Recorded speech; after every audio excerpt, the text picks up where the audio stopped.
దేవుని ద్వారా ప్రేమింపబడి మన ప్రభు అయిన యేసుక్రీస్తు ద్వారా రక్షింపబడి భద్రపరచబడి పరిశుద్ధాత్మని యొక్క సహవాసంలో కాపుదలలో దేవుని యందు బలపరచబడుతూ స్థిరపరచడానికి పిలువబడిన పరిశుద్ధులైన దేవుని పిల్లలైన మీ అందరికీ ప్రభు అయిన యేసుక్రీస్తు నామమున నా యొక్క హృదయపూర్వక వందనాలు తెలియజేస్తున్నాను. అందరికీ వందనాలు. ఈ యొక్క ప్రత్యేకమైన సమయంలో తన యొక్క కృపా మహదేశ్వరుని బట్టి మనలందరినీ ప్రేమించి సంరక్షించి తన యొక్క కాపుదలలో భద్రపరుస్తూ నిలబెడుతున్న దేవాది దేవునికి ప్రాముఖ్యంగా నా యొక్క స్తుతులు స్తోత్రాలు తెలియపరుస్తున్నాను. దేవుని ద్వారా సంరక్షింపబడడం, ఆయన యొక్క కాపుదలలో మనం ఉంచబడడం అనేది దేవుడిస్తున్న ఉచితమైన కృపయే ఉన్నది. యేసుక్రీస్తు ప్రభు ద్వారా, యేసుక్రీస్తు ప్రభు ద్వారా ఆయన ఇస్తున్న ఉచితమైన కృప. మనకు తెలియకుండానే మన సొంతంగా చేస్తున్న తప్పిదాల వల్ల మన జీవితాలకు కొన్ని శ్రమలను కొని తెచ్చుకుంటున్నాం. మనం కొని తెచ్చుకుని దేవునిని నిందిస్తూ ఉంటున్నాం. కానీ దేవుడైతే పక్షపాతి కాదు. అందరి ఎడల తన యొక్క ప్రేమను ధారాళంగా కుమ్మరిస్తున్నాడు. ఆ ప్రేమను మనందరం పొందుకునే వారుగా ఉండాలంటే మరి ఎక్కువగా ఆయన యొక్క సన్నిధానంలోనికి మనము రావాలి, ఆయనకు దగ్గరగా ఉండాలి. ఈ ప్రత్యేకమైన సమయంలో దేవుడిచ్చిన అవకాశాన్ని బట్టి మనందరం కూడా కొద్ది నిమిషాలు వాక్యం ద్వారా బలపరచబడదాం. వాక్యము మానవుని యొక్క జీవితానికి చాలా అవసరము. ప్రాముఖ్యంగా మానవుని యొక్క ఆత్మకు వాక్యము చాలా అవసరం. వాక్యం లేకపోతే ఏం జరుగుతుందంటే, చెట్టుకు నీరు లేకపోతే ఎలా ఉంటుందో, వాక్యం లేకపోతే మానవుని యొక్క పరిస్థితి, లేదంటే మానవుని యొక్క హృదయంలోని ఆత్మ యొక్క పరిస్థితి అలా ఉంటుంది. కాబట్టి మనం ఏం చేయాలి? వాక్యాన్ని వినాలి, వాక్యాన్ని శ్రద్ధగా వినాలి. అలా ఉండాలని మిమ్మల్ని ప్రేమతో కోరుతున్నాను. ఈ ప్రత్యేకమైన సమయంలో కొద్ది నిమిషాలు మనమందరం కూడా వాక్యం ద్వారా బలపరచబడదాం. క్రైస్తవులు అని పిలబడుతున్న మనందరం కూడా దేవుని యందు భయభక్తులు కలిగి జీవించాలి అని నేర్చుకుంటూ వచ్చాం. అనేకమైన సందర్భాలలో క్రైస్తవులైన మనము దేవునికి పిల్లలమై ఉన్నాము అని మనము నేర్చుకున్నాం. దేవుని పిల్లలైన మనము ఎలాగూ జీవించాలి అని నేర్చుకున్నాం. మరొక సందర్భంలో రోమిలకు రాసిన పత్రికను బట్టి 8వ అధ్యాయము 29వ వచనంలో ఉన్న ఆ అంశాన్ని బట్టి మనం ఏం నేర్చుకున్నాం అంటే, మన ప్రభు అయిన యేసుక్రీస్తు జ్యేష్ఠుడు అవ్వాలంటే మనము ఆయన వంటి కుమారులము కావాలి అని మనం నేర్చుకున్నాం అనేకమైన సందర్భాల్లో. అంటే దేవుని కుమారుడిగా నేను ఉండాలి అంటే ప్రాముఖ్యంగా నేను ఎలాంటి కుమారుడిగా ఉండాలి అంటే, తన ప్రియుడైన యేసుక్రీస్తు ప్రభు ఎలా ఉన్నాడో నేను కూడా అలాగనే ఉండాలి అనేది ఎవరి చిత్తం అంటే తండ్రి చిత్తము. తన కుమారుని పోలిన కుమారుని వల్లే నేను కూడా ఉండాలి. తన కుమారుడు తండ్రి ఎదుట ఏ నడవడికను కొనసాగించాడో నేను కూడా అదే నడవడికను కొనసాగించాలి. తన కుమారుడు అయిన యేసుక్రీస్తు ప్రభు తండ్రికి ఏ రకమైన విధేయతను చూపించాడో అదే విధేయతను నేను కూడా చూపించాలి అని మనం నేర్చుకున్నాం అనేకమైన సందర్భాల్లో. ఈ రోజున మరొక పాఠాన్ని మీ ముందు ఉంచాలి అని నేను ఆశపడుతున్నాను.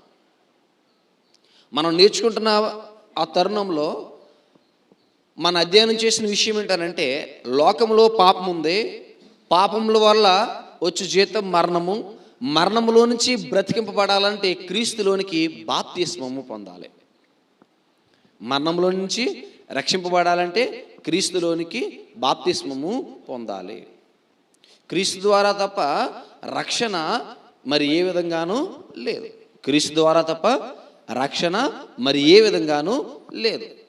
ఇశ్రాయేలులో సర్వ సమాజము ఏం చేస్తూ ఉండేవారు అనంటే, రక్షింపబడడానికి, వారి యొక్క పాపముల నుంచి విముక్తి పొందడానికి ఏం చేస్తూ ఉండేవారు? ఏటా బలి నర్పించి అతి పరిశుద్ధ స్థలములోనికి ప్రధాన యాజకుడు ఆ బలిని తీసుకుని వెళ్ళినప్పుడు, ఆ బలి ప్రోక్షింపబడినప్పుడు ఏం జరుగుతుండేది? వారి యొక్క పాపములు క్షమింపబడుతూ ఉండేవి.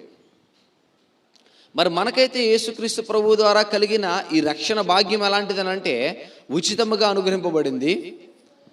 ఒకసారి ఆయనను విశ్వసించిన యెడల ఆ రక్షణ మనకు శాశ్వతంగా దొరుకుతుంది. ఆ రక్షణ మనకు ఎల్లవేళలా అవైలబుల్గా ఉంది.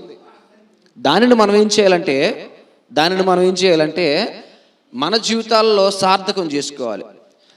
కాబట్టి ఈరోజు మనం ఏం నేర్చుకుందామనంటే, నేను క్రీస్తుతో బ్రతికింపబడిన వాడనైతే ఏంటండి, నేను క్రీస్తుతో బ్రతికింపబడిన వాడనైతే. ఈ మాట చాలా జాగ్రత్తగా మీరు ఆలోచించేయండి. ఈ పాఠాన్ని చాలా జాగ్రత్తగా ఆలోచించేయండి. క్రైస్తవునిగా నేను జీవిస్తున్నాను ఈ లోకంలో.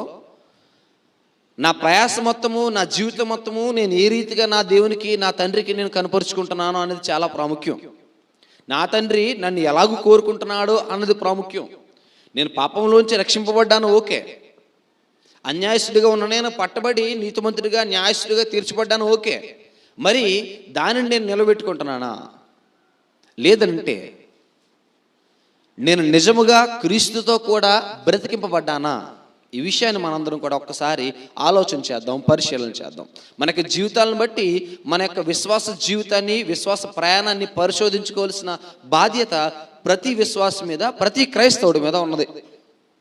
కాబట్టి గలతీలకు రాసిన పత్రిక అపోస్తలుడైన పౌలు గలతీలో ఉన్న సంఘమునకు రాసిన పత్రిక 2వ అధ్యాయము 20వ వచనం మనం చూస్తే, గలతీలకు రాసిన పత్రిక 2వ అధ్యాయము 20వ వచనం మనం చూస్తే, నేను క్రీస్తుతో కూడా సిలువేయబడి ఉన్నాను, ఇకను జీవించువాడను నేను కాను, క్రీస్తే నా యందు జీవించుచున్నాడు. నేనిప్పుడు శరీరమందు జీవించుచున్న జీవితము నన్ను ప్రేమించి నా కొరకు తన్ను తాను అప్పగించుకొనిన దేవుని కుమారి అందలి విశ్వాసం వలన జీవించుచున్నాను. ఈ వాక్యము చాలా శ్రద్ధతో ఆలోచన చేద్దాం. అపోస్తలుడైన పౌలుకున్న నిర్దిష్టమైన ఆలోచన చూడండి క్రీస్తుని గురించి. అపోస్తలుడైన పౌలుకున్న సంకల్పం చూడండి తన యొక్క జీవితాన్ని గురించి.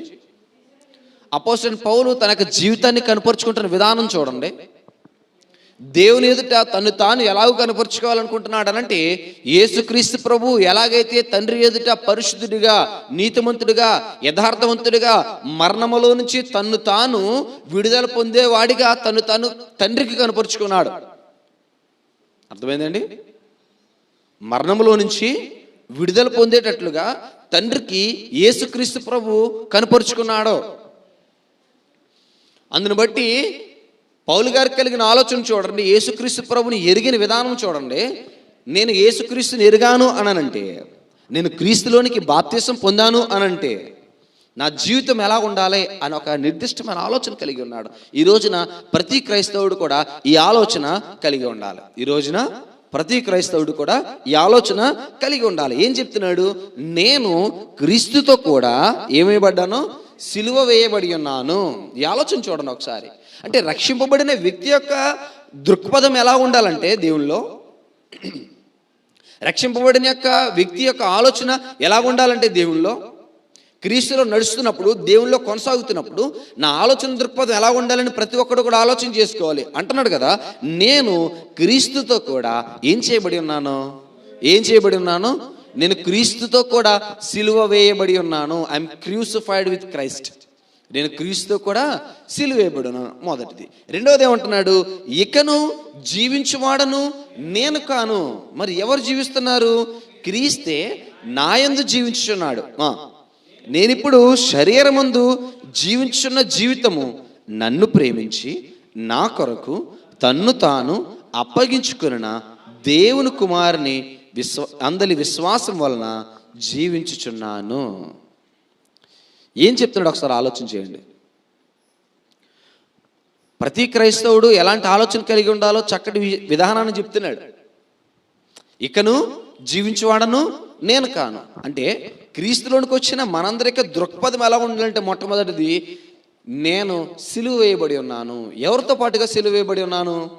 క్రీస్తుతో పాటుగా సిలువ వేయబడి ఉన్నాను. అంటే ప్రతి క్రైస్తవుడు తన జీవితంలో ఏది జ్ఞాపకం ఉంచుకోవాలంటే, నేను క్రీస్తుతో కూడా సిలువ వేయబడాలి. ఎవరితో కూడా సిలువ వేయబడాలి?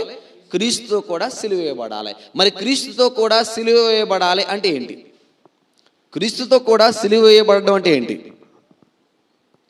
ఈ రోజున ఆలోచన చేశారా? క్రీస్తుతో కూడా సిలువ వేయబడ్డా అన్న విధానం అంటే ఏంటి? క్రీస్తుతో కూడా సిలువ వేయబడడం అంటే రోమీయులకు రాసిన పత్రిక 6వ అధ్యాయము 6వ వచనంలో క్రీస్తుతో కూడా సిలువ వేయబడ్డాన్ని తెలియపరుస్తున్నాడు. రోమీయులకు రాసిన పత్రిక అపోస్తలుడైన పౌలు రోమాలో ఉన్న క్రీస్తు ప్రభు సంఘమునకు రాసిన పత్రిక 6వ అధ్యాయము 6వ వచనం చూడండి. ఏమనగా మనమికను పాపమునకు దాసులము కాకుండుటకు పాప శరీరము నిరర్ధకమగునట్లు మన ప్రాచీన స్వభావమును ఆయనతో కూడా సిలువ వేయబడినని ఎరుగుదుము. ఏమంటున్నాడు? నేను క్రీస్తుతో కూడా ఏం చేయబడ్డానని చెప్తున్నాడు. అంటే ప్రతి విశ్వాసి, ప్రతి క్రైస్తవుడు ఏది జ్ఞాపకం ఉంచుకోవాలి మొట్టమొదటిగా అంటే, నేను క్రీస్తుతో కూడా సిలువ వేయబడ్డాను. రక్షణ నాకు ఎలాగో అనుగ్రహించబడింది, రక్షణ నాకు ఎలాగో ఇవ్వబడింది, నేను ఎలాగో రక్షింపబడ్డానో, ఒక వ్యక్తి రక్షింపబడ్డాడు అని ఎలాగ చెప్పబడతాడు అంటే, తన యొక్క జీవితాన్ని క్రీస్తుతో కూడా సిలువ వేసుకోవాలి. ఏం చేయాలి? తన యొక్క జీవితాన్ని క్రీస్తుతో కూడా సిలువ వేసుకోవాలి. ఇప్పుడు మీరు అడగొచ్చు, ఏ జీవితాన్ని మేము సిలువ వేసుకోవాలి? పాప జీవితాన్ని. అదే విషయాన్ని రోమీయులకు రాసిన పత్రికలో తెలియపరుస్తున్నాడు. 6వ అధ్యాయము 6వ వచనంలో తెలియపరుస్తున్నాడు. ఈ విషయాన్ని చూడండి, మరలా ఒకసారి చదవండి. ఏమనగా మనమికను పాపమునకు దాసులము కాకుండానట్లు, అంటే నేను దేనికి దాస్యం మోహించకూడదు? పాపమునకు దాస్యం మోహించకూడదు. ఇక మీదట పాపము నా జీవితంలో ఏం చేయకూడదు? రాజ్యము చేయకూడదు. ఇక మీదట పాపము నా జీవితంలో రాజ్యం చేయకూడదు. ఈ రోజున చాలా మందికి బాప్తిస్మం యొక్క కరెక్ట్ డెఫినేషన్ తెలియదు, లేదంటే సాల్వేషన్ రక్షణ యొక్క కరెక్ట్ డెఫినేషన్ తెలియట్లేదు. క్రీస్తులోనికి బాప్తిసం పొందుతున్నారు, కానీ ఏది మార్చబడట్లేదంటే తనకి జీవితం మార్చబడట్లేదు. ఏది మార్చబడట్లేదు? తనకి జీవితము మార్చబడట్లేదు. మారు మనసు అన్న మాటకు అర్థము మర్చిపోయారు. అది పెదాలపైన పలుకుతుంది కానీ ఎక్కడ పని చేయట్లేదు అంటే హృదయంలో పని చేయట్లేదు. పెదాలపైన పలుకుతుంది మారు మనసు, కానీ ఎక్కడ పని చేయాలి? రూల్గా అయితే హృదయంలో పని చేయాలి. మనసు సంపూర్ణంగా మారిపోవాలి, ఆలోచన సంపూర్ణంగా మారిపోవాలి. అందుకే రోమీయులకు రాసిన పత్రికలో 12వ అధ్యాయంలో 1వ వచనంలో చెప్తాడు, మీరు రూపాంతరం పొందుడి. మారు మనసు పొంది మీరు ఏం పొందండి? రూపాంతరం పొందండి. ఎలాగ రూపాంతరం పొందండి? క్రీస్తు వలె ఉండటానికి రూపాంతరం పొందండి. Be transfigured yourself to be like Christ.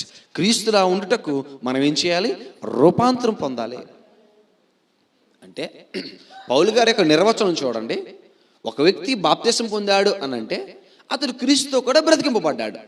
So ఇప్పుడు క్రీస్తుతో కూడా బ్రతికింపబడిన వ్యక్తి ఎలాంటి లక్షణాలు కలిగి ఉంటాడంటే, మొట్టమొదటిగా అతడు కూడా క్రీస్తుతో సిలువ వేయబడిన వాడే ఉండాలి. అతడు క్రీస్తుతో ఏమైన వాడే ఉండాలి?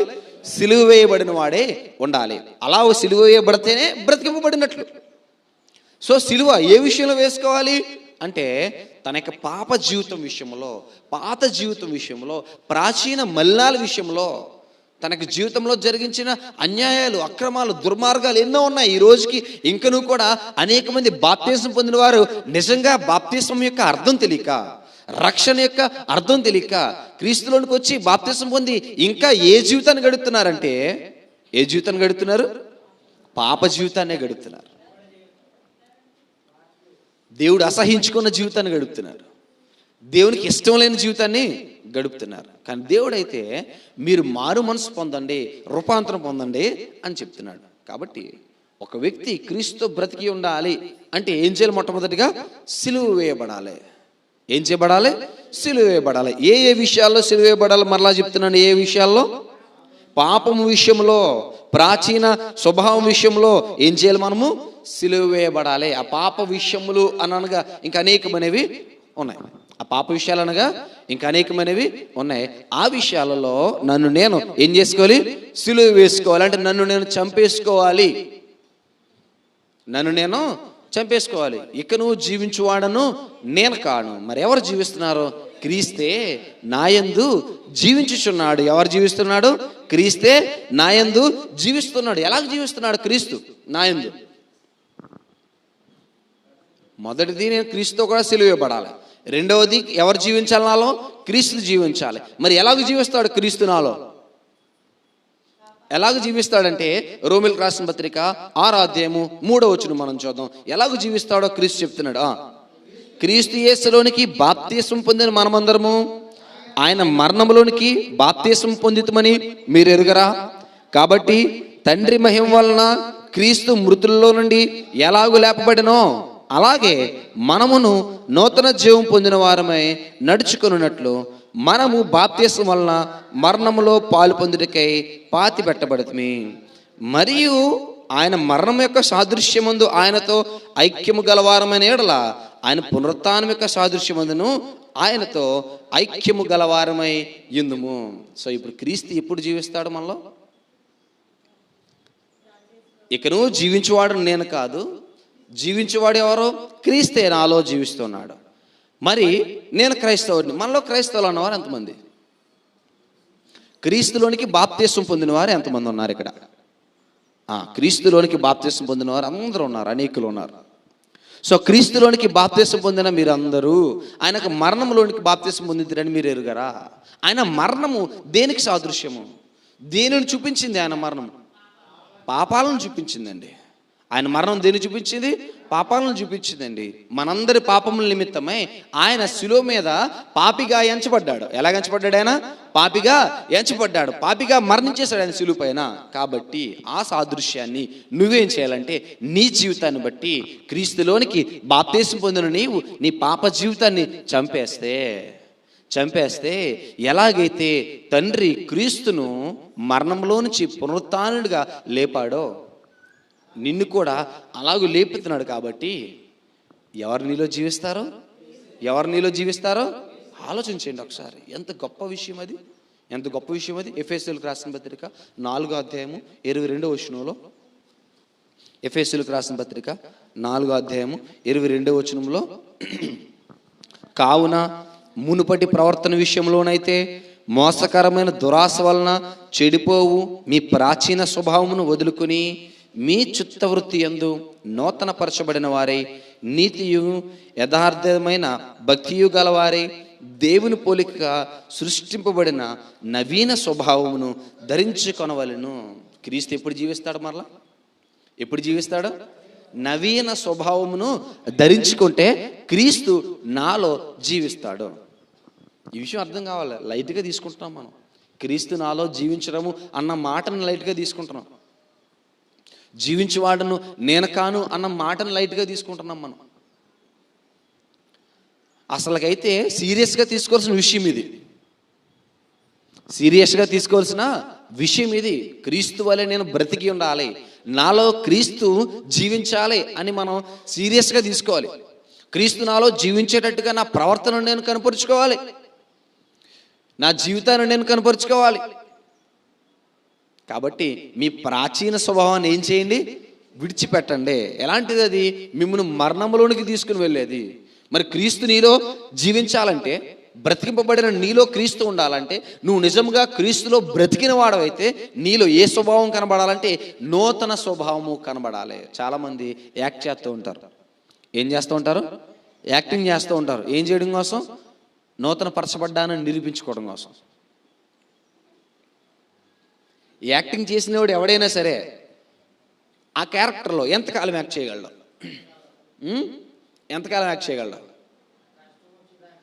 కష్టం వచ్చేదాకానే. లేదంటే అది బట్ట బయలేంత లేదు, అలిసిపోయేంత వరకు అనుకుందాం పోనే, అవసరం తీరిపోయేంత వరకు అనుకుందాం పోనే. అవునా?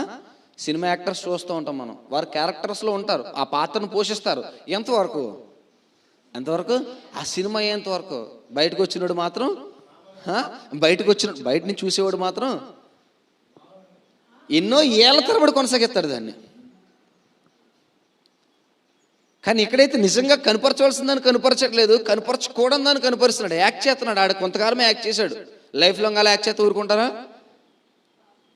మొన్న చూద్దాం, సినిమాలో ఉన్నట్టుగా సీరియస్గా, లేదంటే ఆ హుందతనంగా పవర్ఫుల్గా ఉన్నట్టు యాక్టింగ్ ఇక్కడ బయట కూడా కొనసాగించాడు అనుకుందాం. ఊరుకుంటారండి? ఈయన కొట్టుపడేస్తారు ముందు. ఎవరిని కొట్టుపడేస్తారు? ఎవడైతే హీరోగాడు అక్కడ సినిమాలో 4-5 నొక్క గుద్దుకు పడేసాడో ఈయన నొక్క గుద్దుకు పడేస్తారు. అర్థమైందా మీకు ఎందుకు చెప్తున్నాను ఈ విషయాన్ని? నేను అంటే ఏ వ్యక్తి అయినా సరే యాక్టింగ్ చేస్తే ఎంతకాలం చేయగలడు? కొంతకాలం మట్టుకు మాత్రమే. అది స్వాభావికంగా ఎక్కడి నుంచి రావాలి? లోపల నుంచి రావాలి. తనకు ఆలోచనలో నుంచి, తనకు హృదయంలో నుంచి రావాలి మార్పు. అందుకని అన్నాడు కదా, నవీన స్వభావం అన్నాడు. ఏం కావాలి? నవీన స్వభావం కావాలి. నీ లోపల నుంచి నీ క్యారెక్టరైజేషన్ టోటలీ చేంజ్ అవ్వాలి తప్ప నువ్వు ప్రిటెండ్ చేయకూడదు, నువ్వు నటించకూడదు. దాన్ని బట్టి నేను మారిపోయాను అని నటించకూడదు. ఎవరు నమ్మాలి? ఎవరు నమ్మాలి? మనుషుడు నమ్మాలా? ఎవరు గుర్తించాలి? మనుషుడు గుర్తించాలా అంటున్నాడు. దేవుడు గుర్తించాలి. ఎవరు గుర్తించాలి? దేవుడు గుర్తించాలి. నువ్వు దేవుని పోలికగా మార్చబడాలి. మనలో చాలామంది మనుషుల పోలికగా మార్చబడడానికి ప్రయత్నం చేస్తూ ఉంటాం. ఎదుటి మనిషి వల్లే జీవించడానికి ప్రయత్నం చేస్తూ ఉంటాం. కొంతమంది వారి స్వార్థికుల్ని ఇమిటేట్ చేయడం కోసం ప్రయత్నం చేస్తూ ఉంటారు. ఎవరిని ఇమిటేట్ చేయడం కోసం? వారి స్వార్థికుల్ని ఇమిటేట్ చేయొచ్చా? లేదంటే స్వార్థికులు జీవించినట్టుగా జీవించడం, లేదంటే ఆయన నడిచినట్టు, ఆయన మాట్లాడుతున్నట్టు అలా ప్రయత్నం చేయొచ్చా? చేయకూడదు. మరి ఎవరి వలె ఉండడానికి ప్రయత్నం చేయాలి? క్రీస్తు వలె ఉండడానికి ప్రయత్నం చేయాలి. ఎవరి వల్ల ఉండడానికి ప్రయత్నం చేయాలి? నేను ఎప్పుడైతే క్రీస్తు వలె ఉండడానికి ప్రయత్నం చేస్తానో క్రీస్తు నాలో ఉంటాడో. నేను ఎప్పుడైతే క్రీస్తు వలె ఉండడానికి ప్రయత్నం చేస్తానో క్రీస్తు నాలో ఉంటాడో. క్రీస్తు నాలో ఉండే విధంగా నేను ప్రయత్నం చేయాలి. రోమీయులకు రాసిన పత్రిక 8వ అధ్యాయము 9వ వచనం. రోమీయులకు రాసిన పత్రిక 8వ అధ్యాయం 9వ వచనం.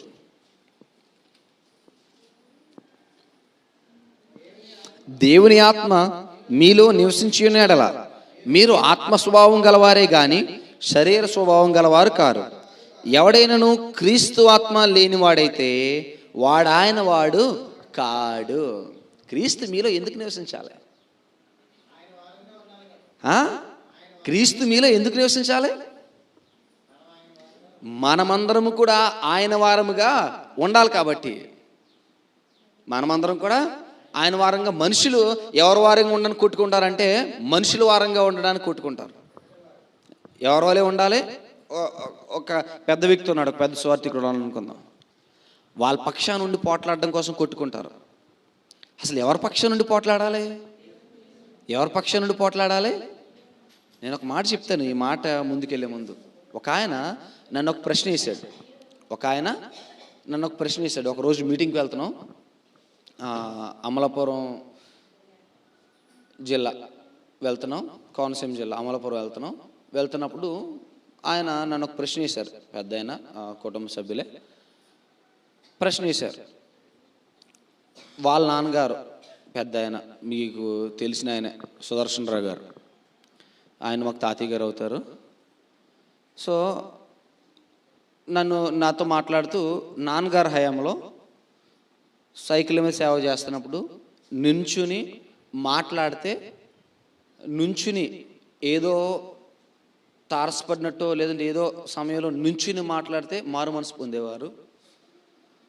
తర్వాత మా నాన్నగారి హయాంలో అంటూ వారు కూర్చోబెట్టి మాట్లాడితే మారు మనసు పొందేవారు.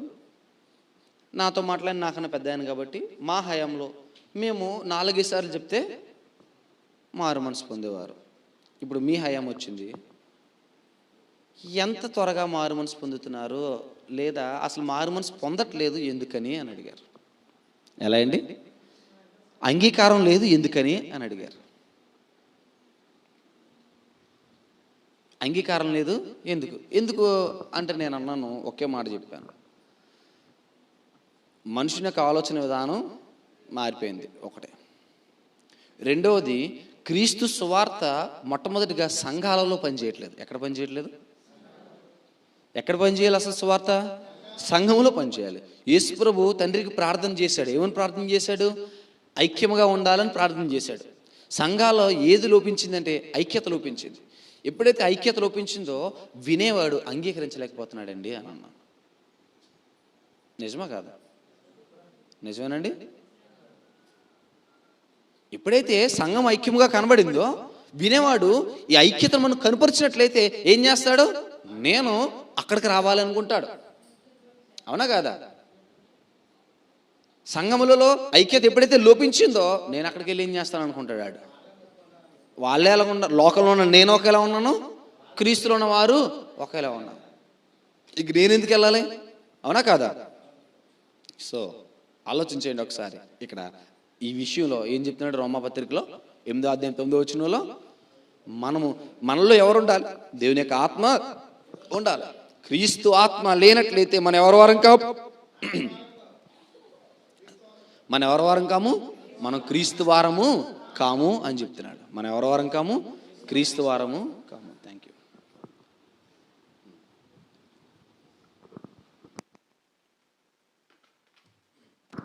మన ఎవరి వారం కాము? క్రీస్తు వారము కాము. సో క్రీస్తు నాలో బ్రతికి ఉండాలంటే నేను ఎవరి వాడినే ఉండాలి? క్రీస్తు వాడనే ఉండాలి. క్రీస్తు ఆత్మ నాలో ఉండాలి. క్రీస్తు ఆత్మ నాలో ఇప్పుడు ఉంటుంది. నేను చెడ్డ క్రియలు జరిగిస్తే క్రీస్తు ఆత్మ నాలో ఉంటుందా అంటే ఉండదు. ఉండదు. ఆయన పరిశుద్ధుడు కాబట్టి నేను కూడా ఎలా ఉండాలి? పరిశుద్ధత నాలో ఉంటేనే. అందుకని ఒక మాట అన్నాడు, పాత తిత్తిలో ఏది ఇమ్మడలేదంటే కొత్త రసము ఇమ్మడలేదు. ఇమ్మడగలరా? ఇమ్మడలేదండి. ఇది కూడా క్రొత్తదిగానే ఉండాలి. సో నీ పాత జీవితంలో కొత్తదైన క్రీస్తు యొక్క ఆత్మ ఎలా ఉంటుంది? ఉండదు. మరి ఉండాలంటే ఏం చేయాలి? నేను కూడా క్రొత్తగా కనబడాలి. నవీన స్వభావం నాలో కనబడాలి. నూతన పరచబడిన స్వభావం నాలో కనబడాలి. రెండోది. మూడోది ఏమంటున్నాడండి? ఆయన మన కొరకు అర్పించాడు. ఎందుకు నేను సిలువేయబడాలి? ఎందుకు క్రీస్తు నాలో జీవించాలి అంటే ఆయన నా కొరకు ఏం చేయబడ్డాడో అర్పింపబడ్డాడు. He gave himself for me. నా కొరకు ఆయన ఏం చేశాడు? తన్ను తాను సమర్పించుకున్నాడు. తను తాను నా కొరకు ఏం చేశాడు? సమర్పించుకున్నాడు. చూడండి, యోహాను సువార్త 10వ అధ్యాయము 17వ వచనంలో. యోహాను సువార్త 10వ అధ్యాయము 17వ వచనం. యోహాను సువార్త 10వ అధ్యాయము 17వ వచనం. నేను దానిని మరలా తీసుకున్నట్లు నా ప్రాణమును పెట్టుచున్నాను. ఎవరు పెట్టారు ప్రాణం మన కొరకు? యేసుక్రీస్తు ప్రభువు పెట్టాడు. ఆయన విల్లింగా పెట్టాడా? అన్విల్లింగా పెట్టాడా? అంటే ఇష్టంతో పెట్టాడా? ఇష్టంతో పెట్టాడా? ప్రాణాన్ని ఇష్టముతో పెట్టాడు. స్వీకరించి పెట్టాడు. ఏమని పెట్టాడు? నేను అనేకులను తండ్రి యొద్దకు చేర్చుటకు నా ప్రాణం పెట్టుట అవసరము. అదే అధ్యాయం పైన చెప్తూ ఉంటాడు, నేను ద్వారమునే ఉన్నాను అన్నాడు. నా గొర్రెలు ఆ ద్వారములో ప్రవేశించును అని చెప్తాడు పైన వచనాల్లో. నా గొర్రెలు ఆ ద్వారంలో ప్రవేశించును అని చెప్తూ ఎలాగూ ప్రవేశిస్తారు వారు? చాలామంది ఈ మధ్యన ఎటకారంగా మాట్లాడుతున్నాడు, గొర్రెలు గొర్రెలు గొర్రెలు అని. గొర్రెలు కాదు, గొర్రెలు అనలేదు ఆయన మనల్ని. ఆయన మనల్ని గొర్రెలు అనలేదండి, పనివారు అనలేదండి.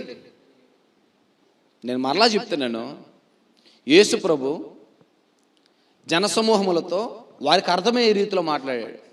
ఆయన గొర్రెల గురించిన ఉపమానము, గొర్రెల గురించి చెప్తున్నాడు అని అంటే ఆయన గొర్రెల కాపర్లు ఉండే చోట వారికి వాక్యాన్ని బోధించాడు అని అర్థం. ఆయన పొలాన్ని గురించి చెప్తున్నాడు అని అంటే ఆయన రైతులు సేద్యం చేసేవారు చుట్టుపక్కల ఆ ప్రదేశాన్ని బట్టి ఆయన సువార్త చెప్పాడు అని అర్థం. ధనవంతుల గురించి చెప్తున్నాడు అని అంటే వ్యాపారస్తుల దగ్గరికి వెళ్ళి ఆ మాటను చెప్పాడు అని దాని అర్థం. మీరు చాలా జాగ్రత్తగా గమనించాలి సుమి. ఏదో వ్యంగ్యంగా ఒక మాట ఇస్తున్నాం కదా అనుకుంటున్నారు, ఆక్షేపణగా ఒక మాట ఇస్తున్నాం కదా అనుకుంటున్నారు క్రైస్తవులను గొర్రెలు అంటూ. కానీ క్రైస్తవులను దేవుడు ఏమన్నాడండి? వారసులు అని అన్నాడు. ఏమన్నాడు దేవుడు? వారసులు అని అన్నాడు. దేవుని రాజ్య వారసులు మనం. ఎక్కడ వారసులు? దేవుని రాజ్య వారసులు. రైట్. సో ఏం చెప్తున్నాడు? నేను ప్రాణమును మరలా నేను పొందుకునేటట్లుగా దానిని పెడుతున్నాను. ఇందువల్లనే నా తండ్రి నన్ను ప్రేమించుచున్నాడు. ఎందుకొరకు ప్రేమిస్తున్నాడంట నా తండ్రి? ఇందువల్లనే నేను ప్రాణం పెడతాను చూడు, అందుకు నా తండ్రి నన్ను ప్రేమిస్తున్నాడు. మరి నీ తండ్రి ప్రేమించాలంటే ఏం చేయాలి? నువ్వు కూడా ప్రాణం పెట్టాలి. ఏం చేయాలి? నువ్వు కూడా ప్రాణం పెట్టాలి. క్రీస్తు కూడా నువ్వు కూడా చనిపోవాలి. నీ తండ్రి నిన్ను ప్రేమిస్తాడు. యేసు ప్రభు చూడండి, తన స్వయంగా ప్రేమతో మన కొరకు ప్రాణం పెట్టాడు. ఆయన ఎలాగ ప్రాణం పెట్టాడు? ప్రేమతో ప్రాణం పెట్టాడు. ఏలయనగా మనం ఇంకను ఏమై ఉండగానే, పాపులమై ఉండగానే ఎప్పుడు ప్రాణం పెట్టాడండి? ఎంత ప్రేమ చూడండి ఒకసారి. మనం ఇంకను పాపులమై ఉండగానే, నేను గొప్పవాడినని, నేను యోగ్యుడినని, నేను లేదంటే ఆయనకు సరిపోతానని నాకు ఆయన ప్రాణం పెట్టలే. మరి ఎందుకు పెట్టాడు ప్రాణం? నేను ఇంకను పాపిగా ఉండగానే ప్రేమతో పెట్టాడండి. ఎందుకు పెట్టాడు? ప్రేమతో పెట్టాడండి. ఇంకా ఎందుకు పెట్టాడు? తండ్రికి కుమారులుగా చేయడానికి పెట్టాడండి. ఎందుకు పెట్టాడండి? తండ్రికి కుమారులుగా చేయడానికి ప్రాణాన్ని పెట్టాడు. ఎంత గొప్ప విషయం చూడండి ఒకసారి, ఎంత గొప్ప విషయం. ఈ విషయం అర్థం కాక చాలామంది 3 మేకులు పీక్కోలేకపోయాడని మాట్లాడుతున్నారు. చాలామంది 3 మేకులు పీక్కోలేకపోయాడని మాట్లాడతారు. 3 మేకులు పీక్కోలేక కాదు, పీక్కోలేని వాడా? చచ్చిపోయిన లేపిన దేవునికి మేకుల మీద ఉన్న వాళ్ళని లేపలేడా? మరణించడం ఆవశ్యకము. ఏంటండి? మరణము ఆవశ్యకము. ఆయన మరణించాడు. ఆయన మరణిస్తేనే ఈ రోజున మనకు విడుదల.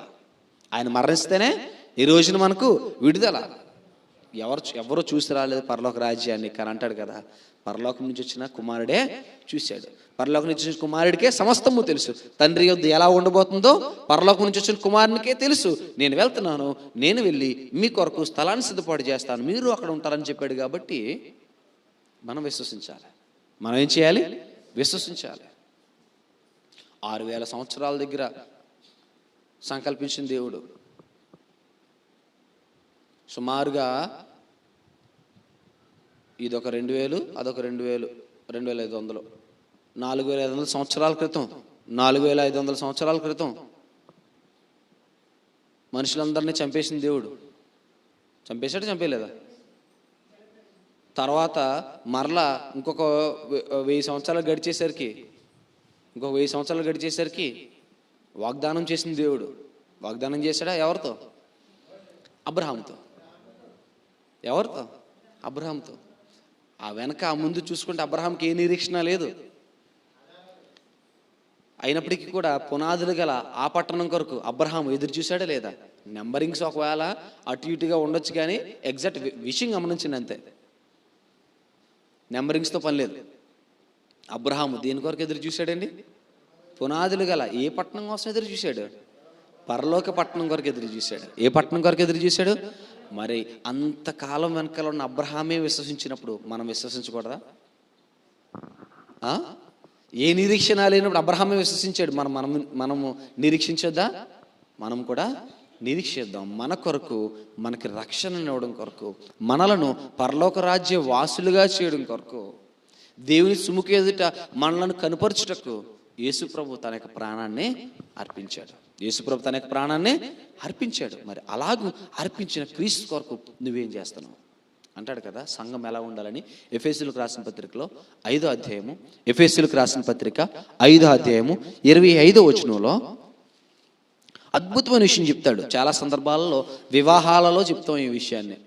స్త్రీని గురించి మాట్లాడుతూ 25వ వచనం, పురుషులారా మీరును మీ భార్యను ప్రేమించుడి, అటువలే క్రీస్తు కూడా సంఘమును ప్రేమించి అది కలంకమైనను ముడత అయినను అట్టిది మరి ఏదైనను లేక పరిశుద్ధమైనది గాను నిర్దోషమైనది గాను మహిమగల సంఘముగాను ఆయన ఎదుట దానిని నిలువబెట్టుకొనవలనని వాక్యముతో ఉదక స్నానము చేత పవిత్రపరిచి పరిశుద్ధపరచుటకై దాని కొరకు తన్ను తాను అప్పగించుకొనెను. ఎందుకు అప్పగించుకున్నాడండి? యేసుక్రీస్తు ప్రభు ఎందుకు మరణమునకు అప్పగించుకున్నాడో అంటే సంఘము అనే దేవుని రాజ్యము ఎలా ఉండాలని, పరలోకమందు దేవుని రాజ్యము ఎలా ఉంటుందో సంఘంలో చూపించాలని. చాలా జాగ్రత్తగా గమనించండి. దీని మీద కూడా కాంట్రవర్సీలు జరుగుతున్నాయి. కానీ పరలోక రాజ్యము, దేవుని రాజ్యము ఎలా ఉంటుందో పరలోకంలో, అలాగున ఇక్కడ సంఘము కనుపరచబడాలని సంఘము ద్వారా ఏం చేస్తున్నాడు? సంఘం ఎలా కనుపరచబడాలి? మళ్ళా అది ముడతైనను కలంకమైనను అట్టిది మరి ఏదైనను లేకుండా నిర్దోషమైన సంఘముగా ఎవరెదుటి కనబడాలి? పరిశుద్ధమైన సంఘముగా ఎవరెదుటి కనబడాలి? అంటే సంఘములో ఉండవలసిన లక్షణం చూడండి. సంఘంలో ఉండవలసిన లక్షణం చూడండి. ఐక్యత లోపించకూడదు. సంఘంలో లోపించవచ్చా? సంఘము ఎలా కనపరచబడాలి? ఆయన ఆకాశంలో నుంచి తేరి చూస్తున్నప్పుడు ఈ సంఘము ఎలాగూ కనబడాలంటే పరిశుద్ధమైనదిగా కనబడాలి, నిర్దోషమైనదిగా కనబడాలి, నిష్కలంకమైనదిగా కనబడాలి. ఆలోచించండి ఒకసారి ప్రియ సహోదరి సహోదరులారా. సంఘములోని ప్రతి ఒక్కరు కూడా నీతిమంతులుగా అగపడాలి దేవునికి. అప్పుడు గలతీయులకు రాసిన పత్రిక 2వ అధ్యాయము 20వ వచనం మన జీవితాలలో నెరవేరుతుంది. ఎప్పుడు నెరవేరుతుంది? మన జీవితాలలో ఎప్పుడు నెరవేరుతుంది? క్రీస్తు ఎదుట నన్ను నేను పరిశుద్ధునిగా నిలబెట్టుకోవడానికి, పరిశుద్ధునిగా కనపరుచుకోవడానికి ఎప్పుడైతే ప్రయత్నం చేస్తానో అప్పుడు నా జీవితంలో నుంచి పాపమంతయు తీసివేయబడుతుంది. ఇక ఎన్నటికీ పాపం ప్రవేశించట్లేదు నాలో. పాపం ప్రవేశించట్లేదు కాబట్టి నేను క్రీస్తుతో కూడా బ్రతికి ఉంటున్నవాడను. ఎవరు? నేను క్రీస్తుతో కూడా బ్రతికి ఉంటున్నవాడను అనమాట. బ్రతికింపబడిన వాడను. ఇక ఎల్లకాలం కూడా బ్రతికే ఉంటాను. ఎల్లకాలము కూడా బ్రతికే ఉంటాను. సో ఇప్పుడు క్రీస్తుతో బ్రతికింపబడిన మనము చేయవలసిన పనులు ఏంటి? మరి ఎల్లకాలము బ్రతికింపబడి ఉండాలి కదా. సో ఎల్లకాలము బ్రతికింపబడి ఉండాలంటే ఏం చేయాలి? మంచి కార్యాలు చేయాలి. ఇంకా కొన్ని విషయాలు ఉన్నాయండి. సింపుల్గా నోటితో సునాయాసంగా చెప్పేసే మాటలు కాదు అవి. అనుసరించడానికి, ఆచరించడానికి, కొనసాగించడానికి కష్టమైన అనేకమైన విషయాలు ఉన్నాయి. వాటిని సునాయాసంగా మనం చేయాలి. ఎలా చేయాలి? అనుసరించడానికి కష్టమైనవి. క్రీస్తుని పోలి నడుచుకోవాలి. వందనాలమ్మ. ఈ మధ్యన ఆనందని గారికి బాగా పనిచేస్తుంది వాక్యం, బాగా వింటుంది. అది విషయం అక్కడ. అవునండి, వింటుంది. సో ఆలోచించేయండి. క్రీస్తుని పోలి నడుచుకోవాలి. క్రీస్తుని పోలి నడుచుకోవాలంటే మంచి విషయం చెప్పారు. క్రీస్తుని పోలి నడుచుకోవాలి. మరి క్రీస్తుని పోలి నడుచుకోవాలంటే క్రీస్తు దేవునిని ఆరాధించే విషయంలో ఎలా కొనసాగాడు? క్రీస్తు దేవుని సువార్తను ప్రకటించే విషయంలో ఎలా కొనసాగాడు? క్రీస్తు దేవునికి లోబడే విషయంలో ఎలా కొనసాగాడు? నేను దానిని అనుసరించి నడుచుకోవాలి. సో మొట్టమొదటిది, నేను క్రీస్తుతో బ్రతికింపబడిన వాడనైతే, క్రీస్తుతో బ్రతికింపబడి కొనసాగుతూ ఉన్నవాడనైతే, బ్రతికింపబడుతున్న వాడనైతే నాలో ఉండవలసిన మొట్టమొదటి లక్షణం ఏంటంటే ఆరాధన. ఏది ఉండాలంటే నాలో మొట్టమొదటిది ఏది ఉండాలి? ఆరాధన. నేను దేవునిని ఆరాధించాలి, ఆత్మతోనూ సత్యంతోనూ ఆరాధించాలి. మరియు దేవుని యొద్దకి ఎలాగ రావాలంటే వినయముతోనూ. ఎలాగ రావాలండి? వినయముతోనూ నిజాయితీతో రావాలి. ఎలా రావాలండి? We must have to come to the lord with humility and sincerity. దేవుని యొద్దకు ఎలాగ రావాలి మనం? నిజాయితీగా రావాలి, నిజమైన మనసుతో రావాలి, నిజాయితీ అయిన హృదయంతో రావాలి, వినయముతో రావాలి. ఎలా రావాలి? వినయముతో రావాలి. ఆలోచించేయండి. ఆరాధన ఎంత ప్రాముఖ్యమైందండి. ఆరాధనలో ఒక ప్రాముఖ్యమైన ఘట్టం జరుగుతుంది. ఎందుకు ఆరాధన అంత ప్రాముఖ్యమైందంటే, ఒక వ్యక్తి క్రీస్తుతో కూడా బ్రతికింపబడడానికి ఆరాధన ఎందుకు అంత ప్రాముఖ్యమైందంటే, ఆరాధనలో ఒక ఘట్టం ఉంది. ఏంటి ఆ ఘట్టం? ప్రభురాత్రి భోజనం. ఏదండి? ఇది చాలా ప్రాముఖ్యం అండి. ప్రభురాత్రి భోజనము. ప్రభు యేసుక్రీస్తు మన కొరకు అప్పగింపబడుతున్నప్పుడు ఆయన సెలవిచ్చిన విషయము ఏంటనంటే, నా శరీరాన్ని తినండి, నా రక్తాన్ని త్రాగండి, ఇకను పరలోకములో తండ్రి ఎదుట మీతో కలిసి నేను దీనిని త్రాగు వరకు మరలా దీన్ని నేను త్రాగను అన్నాడా? లేదండి.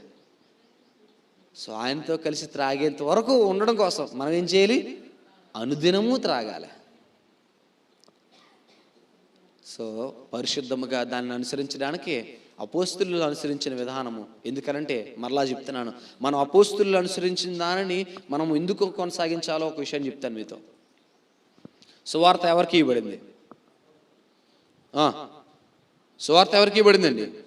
అపోస్తులకి ఇవ్వబడిందండి. ఖచ్చితంగా చెప్తాను ఈ విషయాన్ని. దేవుని సువార్త అనాది కాలంలో నుంచి ప్రవక్తల ద్వారా ప్రకటించుకుంటూ వచ్చాడు దేవుడు. దానికన్నా ముందు పితరుల యుగంలో యజమానుల ద్వారా, అధిపతుల ద్వారా ప్రకటించుకుంటూ వచ్చాడు. గృహ యజమానులతో మాట్లాడుతూ వచ్చాడు. ఆ తర్వాత ప్రవక్తల ద్వారా ప్రకటించాడు. ఈ యుగ సమాప్తి కాలమందు ఎవరి ద్వారా ప్రకటించాడు? తన కుమారుని ద్వారా ప్రకటించాడు. తన కుమారుని ద్వారా ఎవరికి ఇవ్వబడింది?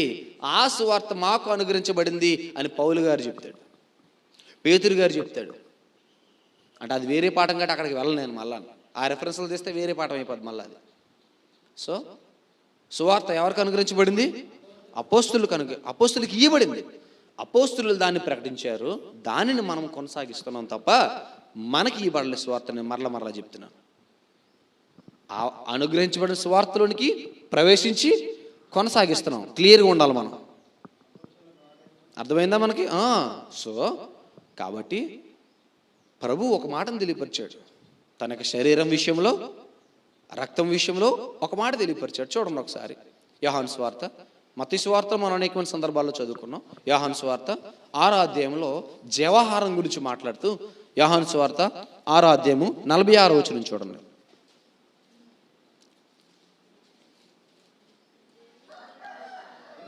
దేవుని యొద్ద నుంచి వచ్చినవాడు తప్ప మరి ఎవరునూ తండ్రిని చూచి ఉండలేదు.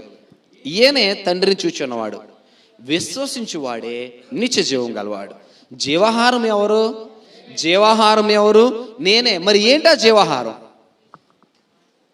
పితరులు మన్నాను తిన్నను చనిపోయారు. చనిపోయారు లేదా? చనిపోయారు. అరణ్యంలో చనిపోయారు లేదా? ఎందుకు చనిపోయారండి అరణ్యంలో?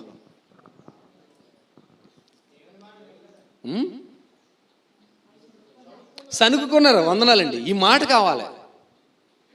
ఊరికి మాట విననందుకు అంత దూరం తీసుకొచ్చాడు కదా. మారా దగ్గర కూడా మాట వినలేదు కదా.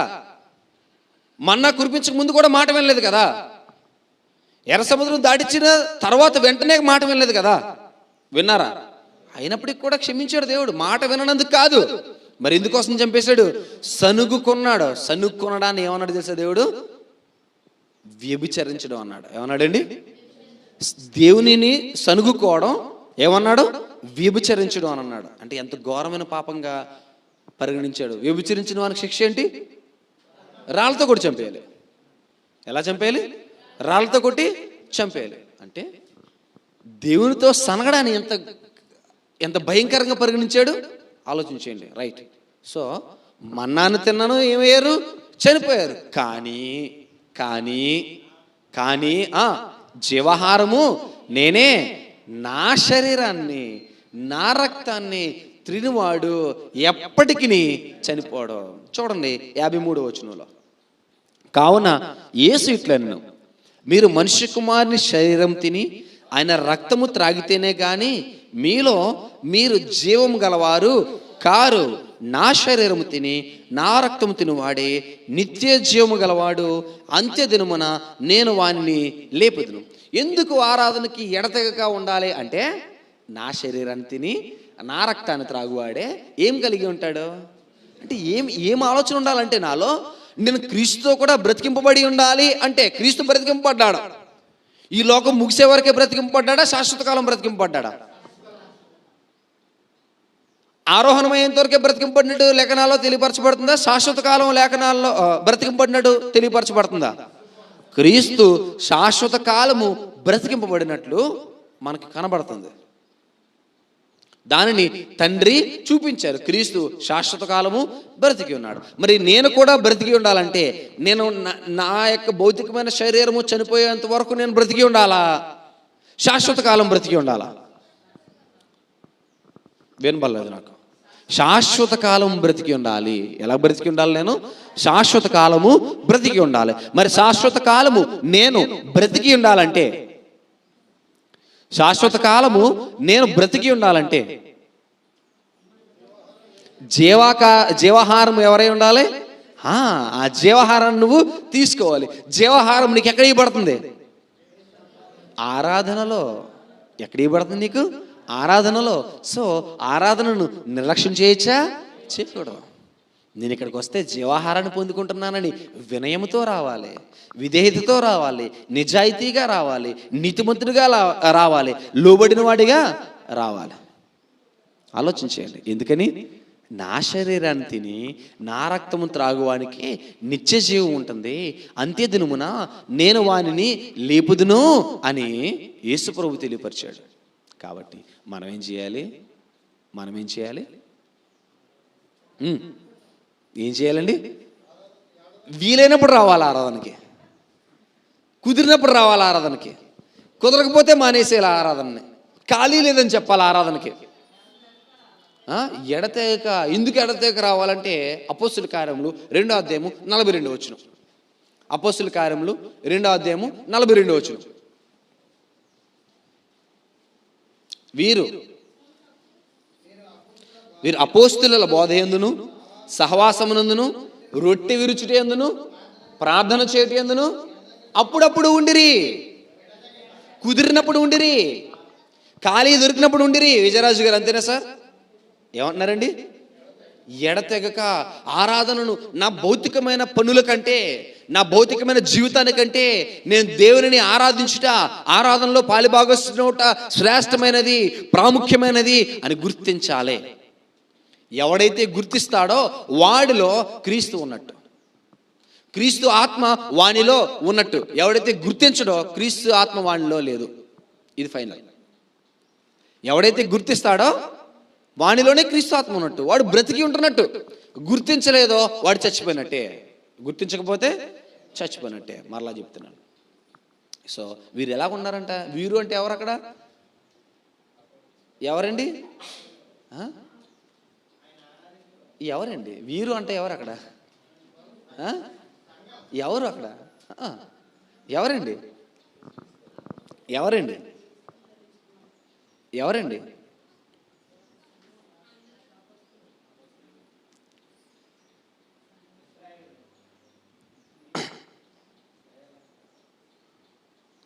అపోస్తల కార్యములు 2వ అధ్యాయము 42వ వచనంలో ఇశ్రాయేల్లో ఉన్నారు. వందనాలు సార్. అపోస్తలు అంటే ఎవరు ఇంతకీ?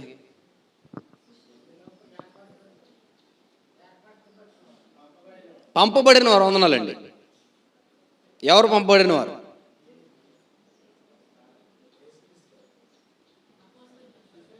ఎవరు? శిష్యులు పంపబడిన వారు. సో వీరు అంటే ఎవరు అక్కడ? అయితే ఇప్పుడు పంపబడిన వాళ్ళు ఖాళీ కూర్చున్నారా? పంపబడిన వాళ్ళు ఆహారం తింటే కూర్చున్నారా? 2వ అధ్యాయం ఏం జరుగుతుందండి? అపోస్తల కార్యం 2వ అధ్యాయం ఏం చెప్పబడుతుందంటే అక్కడ సువార్తను ప్రకటించారు. పెంతెకోస్తు పండుగ దినమున సువార్తను ప్రకటిస్తే ఇంచుమించు 3000 మంది బాప్తిస్మం పొందిరి, సంఘములో చేర్చబడిరి. చేర్చబడ్డారా లేదా? చేర్చబడ్డారు. మేడగది మీద సంఘం స్థాపింపబడిందా లేదా? స్థాపింపబడింది. ఆ సంఘములో ఎవరెవరు చేర్చబడ్డారు? మేడ మీద సంఘంలో చేర్చబడిన వారు దేనితో బాప్తిసం పొందితిరి? అగ్నితోనూ పరిశుద్ధాత్మతోనూ బాప్తిసం పొందితిరి. పొందరు లేదా? రైట్. సో ఇప్పుడు ఏం అర్థమవుతుంది మీకు? ఇంచుమించు 3000 మంది చేర్చబడ్డారు కదా. ఆ 3000 మంది ఏం చేస్తూ ఉన్నారు? అప్పుడప్పుడు ఉన్నారా? అపోస్తుల బోధ ఎందును, సహవాసమునందును, రొట్టె విరుచుట ఎందును, ప్రార్థన చేయటం ఎందును అప్పుడప్పుడు ఉండిరి. వారు కుదిరినప్పుడు ఉండిరి. ఎడతెగక స్టెడ్ఫాస్ట్లీ, ఎడతెగక ఉండిరి అంటే మానక ఉండిరి. ఎలా ఉండిరి? ఎలా ఉండిరి? పురుషులు స్త్రీలు అందరూ చెప్పాలి నాతో. ఎలా ఉండిరి? మానక ఉండిరి. క్రీస్తు నాలో బ్రతికి ఉండాలి అంటే నేను ఆరాధనకి అప్పుడప్పుడు రావాలి, ఖాళీ ఉన్నప్పుడు రావాలి, మానక రావాలి. ఆలోచన చేయండి. ఎలా రావాలి? మానక రావాలి. దేవుని సన్నిధానంలోనికి నేను మానక రావాలి, విశ్వాసంతో రావాలి. ఇక్కడ నేను దేనిని పొందుకుంటున్నాను? జీవించే ఆహారాన్ని పొందుకుంటున్నాను. ఏంటి ఆ జీవించే ఆహారం? నా యొక్క జీవితానికి అంటే నా ఆత్మకు జీవించే ఆహారం ఏదే ఉన్నదంటే క్రీస్తు యొక్క శరీరము, క్రీస్తు యొక్క రక్తము. బాప్తిసం పొందిన వారు దానిని మిస్ అవ్వకుండా ఉండడానికి రావాలి. బాప్తిసం పొందిన వారు నేను ఎలాగున దాన్ని పొందుతాను అని నేర్చుకోవడం కోసం రావాలి. ఒక ఆయన అంటూ ఉంటాడు, ఆరాధన అయితే బాప్తిసం పొందిన వాళ్ళకేనండి అంటే అవునండి అన్నాను. అయితే మేము ఎవరు రావాల్సలేదా? రాకండి, గాలికి తిరగండి, మీరు రక్షింపడరు అని అన్నాను. ఏ అంటే విననివాడు ఎలా రక్షింపడతాడో అని అన్నాను. నిజమా కాదా? ఆ మాట నేను చెప్పానా? బోధించేవాడు పంపకపోతే ఎవడ వింటాడో? అర్థమవుతుందా మీకు? ఆ వాక్యాన్ని మనం చూసామా లేదా? సో ఏం చేయాలి ఇప్పుడు? వినాలి. వింటేనే ఏమొస్తుంది? రక్షణ సువార్త తెలియపరచబడుతుంది. అప్పుడు విశ్వాసం పుడుతుంది. విశ్వసించిన నాకు మరణం అంటే ఏంటో తెలుస్తుంది. మరణం అంటే ఏంటో తెలిసిన నాకు జీవం అంటే ఏంటో తెలుస్తుంది. జీవం అంటే ఏంటో తెలిసిన నాకు నేను మరణించాలని కోరుకుంటానా? కోరుకున్నాను.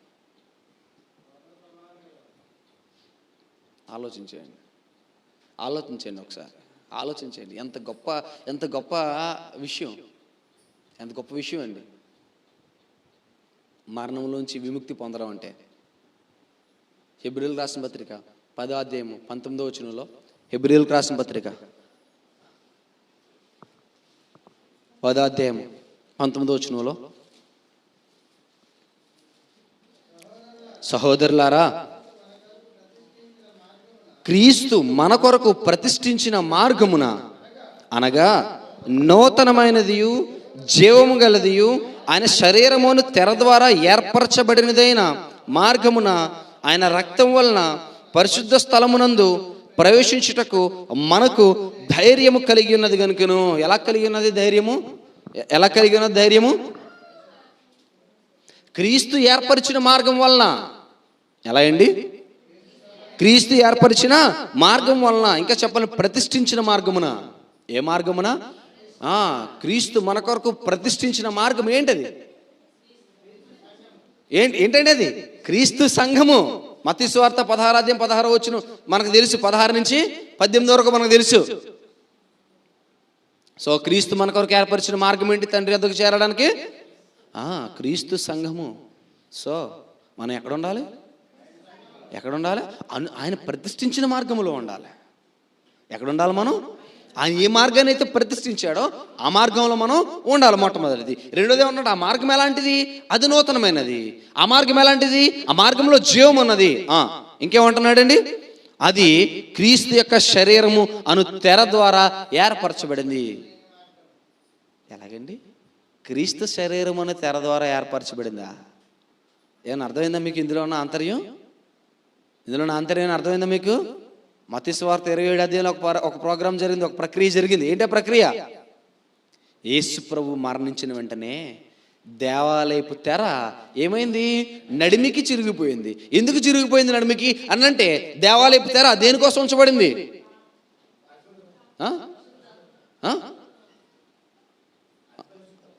అతి పరిశుద్ధ స్థలము కొరకు. అంటే పరిశుద్ధ స్థలము నుంచి అతి పరిశుద్ధ స్థలమును వేరుపరిచేది దేవాలయపు తెర. అక్కడ ఏముంటుంది? అతి పరిశుద్ధ స్థలంలో దేవుని యొక్క మందసం ఉంటుంది. దేవుని యొక్క మందసమును ఎవరైనా చూడొచ్చా? ఎవరు చూడడానికి అధికారం లేదండి. ఎవరు చూడడానికి అధికారం లేదు. మరి ఆ మందసం యొద్దకు వెళ్ళడానికి కృపాసనము అని పేరు పెట్టారు. ఆ మందసం యొద్దకు వెళ్ళడానికి ఎవరికి అర్హత ఉంది? ప్రధాన యాజకుడికి ఏటా ఒక్కమారు అర్హత ఉంది. ఏటా ఒక్కమారు ప్రధాన యాజకుడు బలర్పించిన రక్తాన్ని తీసుకుని వెళ్ళి మందసం మీదకు వెళ్తే అతనికి తాడు కట్టి, మొలకి తాడు కట్టిన తర్వాత అతడు మరలా వెలుపలకు వచ్చి దేవుని యొక్క కృపను తీసుకుని రావాలి. ఎవరు? ప్రధాన యాజకుడు దేవుని యొక్క కృపను తీసుకుని రావాలి. దేవుడు ఆ యొక్క అర్పణను స్వీకరిస్తే ప్రధాన యాజకుడు బ్రతికి ఉంటే కృప వచ్చినట్టు, లేకపోతే కృప రానట్టు. సో అందుకనే కృపాసనం అని పేరు పెట్టారు. ఆ కృపాసనం యొద్దకు వెళ్లకుండా ఏమడ్డుగా ఉండేది? తెర అడ్డుగా ఉండేది. సో ఇప్పుడు యేసుప్రభు శరీరము అర్పింపబడుట ద్వారా ఏం చేయబడింది? ఆ తెర అడ్డంగా తీసివేయబడి నీవు నేను ఎక్కడికి ప్రవేశించడానికి అవకాశం దొరికింది అంటే ఆలోచించేయండి. ప్రధాన యాజకుడు హోలీ ఆఫ్ ది హోలీ ల్యాండ్కి వెళ్ళినప్పుడు, ఆ ప్రదేశానికి వెళ్ళినప్పుడు ఏం జరుగుతుంది? ఆయన పరిశుద్ధుడు కాబట్టి. ఎవరు పరిశుద్ధుడు కాబట్టి? యేసు ప్రభు పరిశుద్ధుడు కాబట్టి తానే యాగముగా తాను అర్పించుకుని తన యొక్క రక్తమును తన యొక్క శరీరమును బలిగా అర్పించి ఆ అతి పరిశుద్ధ స్థలములోనికి మందసం యొద్దకి కృపాసనం యొద్దకి వెళ్ళి ఏం చేశాడు? కృపను మనకు తీసుకుని వచ్చాడు. ఏం తీసుకొచ్చాడు? కృపను మనకు తీసుకుని వచ్చాడు. ఆ విషయము 4వ అధ్యాయం 16వ వచనంలో చాలా తేటతలంగా తెలియజేయబడుతుంది. హెబ్రీయులకు రాసిన పత్రిక 4వ అధ్యాయము 16వ వచనంలో చాలా తేటతలంగా తెలియపరచబడుతుంది. కాబట్టి ఆ విషయం, ఆ పరిశుద్ధ స్థలములోనికి ప్రవేశించుటకు మనకి ఏం కలిగి ఉన్నది? ధైర్యము కలిగి ఉన్నది. కాబట్టి ఎంత గొప్ప విషయం ఇది! ఎంత గొప్ప విషయం ఇది! సో ఎంత ధైర్యం నీకు ఇచ్చిన యేసు ప్రభు ఇచ్చిన ఆ యొక్క యోగ్యతను నువ్వేం చేయొద్దు? నిరర్ధకం చేయొద్దు. వారికైతే అవకాశం లేదు ఎక్కడ ప్రవేశించడానికి? అతి పరిశుద్ధ స్థలములోనికి ప్రవేశించడానికి, దేవుని సుముఖతలోనికి వెళ్ళుటకు ఇశ్రాయేలు జనాంగానికి అర్హత లేదు. ఉందా? మరి నీకు నాకు అనుగ్రహింపబడింది. ఎవరి ద్వారా? ఎవరి ద్వారా? ప్రభువు అయిన యేసుక్రీస్తు ద్వారా. ప్రభు అయిన యేసుక్రీస్తు ద్వారా నీకు నాకు అనుగ్రహించబడింది. మరి అనుగ్రహించబడిన ఆ అర్హతను నువ్వు నిలుపుకుంటున్నావా? ఆలోచించేయండి. అంటున్నాడు, మనస్సాక్షికి దేవుని ఇంటిపైన మనకు గొప్ప యాజకుడు ఉన్నాడు గనుకను మనస్సాక్షికి కల్మషం తోచుకుంటున్నట్లు ప్రోక్షింపబడిన హృదయములు గలవారమును నిర్మలమైన ఉదకముతో స్నానము చేసిన శరీరములు గలవారమై ఉండి విశ్వాస విషయంలో సంపూర్ణ నిశ్చయత కలిగి యథార్థమైన హృదయంతో మనము దేవుని సన్నిధానమునకు చేరుదము. ఎలా చేరదాం అన్నాడండి? ఎలా చేరదాం అంటున్నాడండి? అంతేనా? ఉత్తి యథార్థమైన హృదయంతో చెప్పాడండి. మరలా చదువుతాం చూడండి. మన హెబ్రీయులకు రాసిన పత్రిక 10వ అధ్యాయము 19వ వచనం నుంచి మనం కంటిన్యూస్గా చదువుతూ వెళ్తున్నాం. ఎక్కడికి మనం వెళ్ళలేదు బయటికి. మనస్సాక్షికి కల్మషము తోచుకుంటున్నట్లు ఎలా ఉండకూడదంటే, మనస్సాక్షి మన మీద ఏం చేయకూడదు అంటే, దేవుని సన్నిధానంలోనికి వస్తున్నప్పుడు ఎంత నిష్ఠగా ఉండాలి చూడండి ఒకసారి, ఎంత పెర్ఫెక్ట్గా ఉండాలి చూడండి ఒకసారి. మనస్సాక్షికి ఏం తోచకూడదు? కల్మషం తోచకూడదు. దేవుని సన్నిధానానికి వస్తున్నప్పుడు మనస్సాక్షికి కల్మషం తోచుకుంటున్నట్లు ప్రోక్షింపబడిన హృదయములు గలవారమును నిర్మలమైన ఉదకముతో స్నానము చేసిన వారమును శరీరము గలవారమై ఉండి విశ్వాస విషయంలో సంపూర్ణ నిశ్చయత ఉండాలి. ఎలాంటి నిశ్చయత ఉండాలి? ఏ విషయంలో? ఏ విశ్వాస విషయంలో? క్రీస్తును విశ్వసించే విషయంలో. ఏ విశ్వాస విషయంలో? క్రీస్తును విశ్వసించే విషయంలో సంపూర్ణ నిశ్చయత మనలో ఉండాలి. సంపూర్ణ నిశ్చయత కలిగి అప్పుడు చెప్తున్నాడు లాస్ట్లో. అప్పుడు ఏం చెప్తున్నాడు? యథార్థ హృదయంతో దేవుని సన్నిధానములకు వెళదాం రండి అంటున్నాడు. దేవుని సన్నిధానములకు వెళ్దాం రండి. ఎందుకని? మన కొరకు ఇవ్వబడిన నూతనమైన జీవము కలిగిన మార్గము అది. మన కొరకు ఇవ్వబడిన నూతనమైన జీవము కలిగిన మార్గం అది. ఆ మార్గము నిన్ను నన్ను ఎక్కడ చేరుస్తుంది? తండ్రి యొద్దకు చేస్తుంది. నిన్ను నన్ను ఎక్కడ చేరుస్తుంది? తండ్రి యొద్దకు చేరుస్తుంది. కాబట్టి ఆ మార్గంలో ఉండడానికి మనం ప్రయత్నము చేయాలి. అప్పుడు నేను బ్రతికి ఉన్నట్టు. లేకపోతే క్రీస్తుతో కూడా బ్రతికి ఉన్నానా నేను? లేదు. క్రీస్తుతో కూడా జీవింపబడుతున్న వాడనా నేను? లేను. క్రీస్తు నాలో జీవిస్తున్నాడా? లేడు. నేను ఆ స్టేట్మెంట్ ఇవ్వగలనా? ఇక నువ్వు జీవించేవాడు నేను కాదు, క్రీస్తు యేసు నాలో జీవిస్తున్నాడు అన్న స్టేట్మెంట్ నేను ఇవ్వగలనా? ఇవ్వలేను. నేను జీవిస్తే ఇవ్వగలను. సో అలాగ జీవించడానికి ఆరాధనను నిర్లక్ష్యం చేయాలి. ఆరాధనకు రాకూడదు. అవునా? ఆరాధనను నిర్లక్ష్యము చేయకూడదు. ఆరాధన ఎడతెగక నువ్వు పాలు పొందాలి. రొట్టె విరుచుటలో నువ్వు ఎడతెగక పాలు పొందాలి. ఆదివారం వారు రొట్టె విరుచుటకు కూడుకున్నప్పుడు ఆదివారం రొట్టె విరిచే ప్రోగ్రాం జరుగుతుంది. ఎలాగండి? ఆదివారము రొట్టె విరిచే ప్రోగ్రాము జరుగుతుంది. కాబట్టి నువ్వు ఎక్కడికి వెళ్ళాలి? దేవుని సన్నిధానానికి వెళ్ళాలి. ఆరాధనకి వెళ్ళాలి. ఆరాధనలో పాలు భాగస్థులు అవ్వాలి. ఆరాధనలో పాలు భాగస్థులు అయితే సరిపోతుందా? ఏం చేయాలి?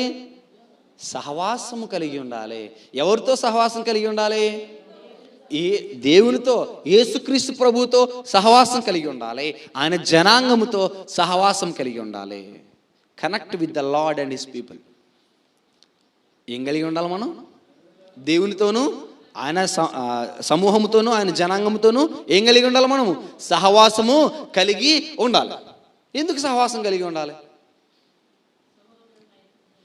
సహోదరుల ఐక్యత కలిగి ఉంటే ఎంత మేలు, ఎంత మనోహరము. కీర్తనలో రైట్. ఇంకా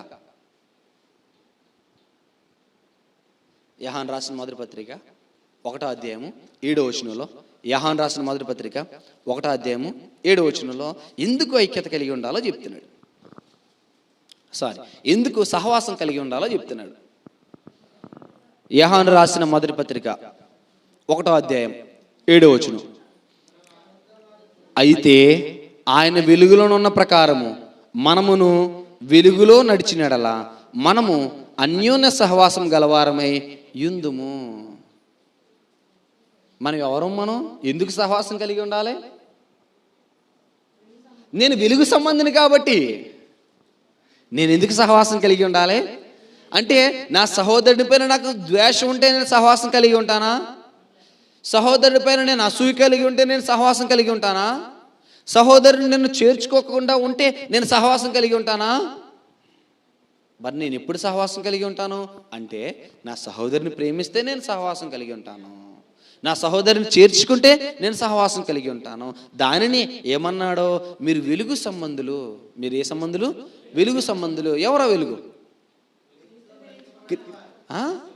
ఎవరా వెలుగు? క్రీస్తు అండి.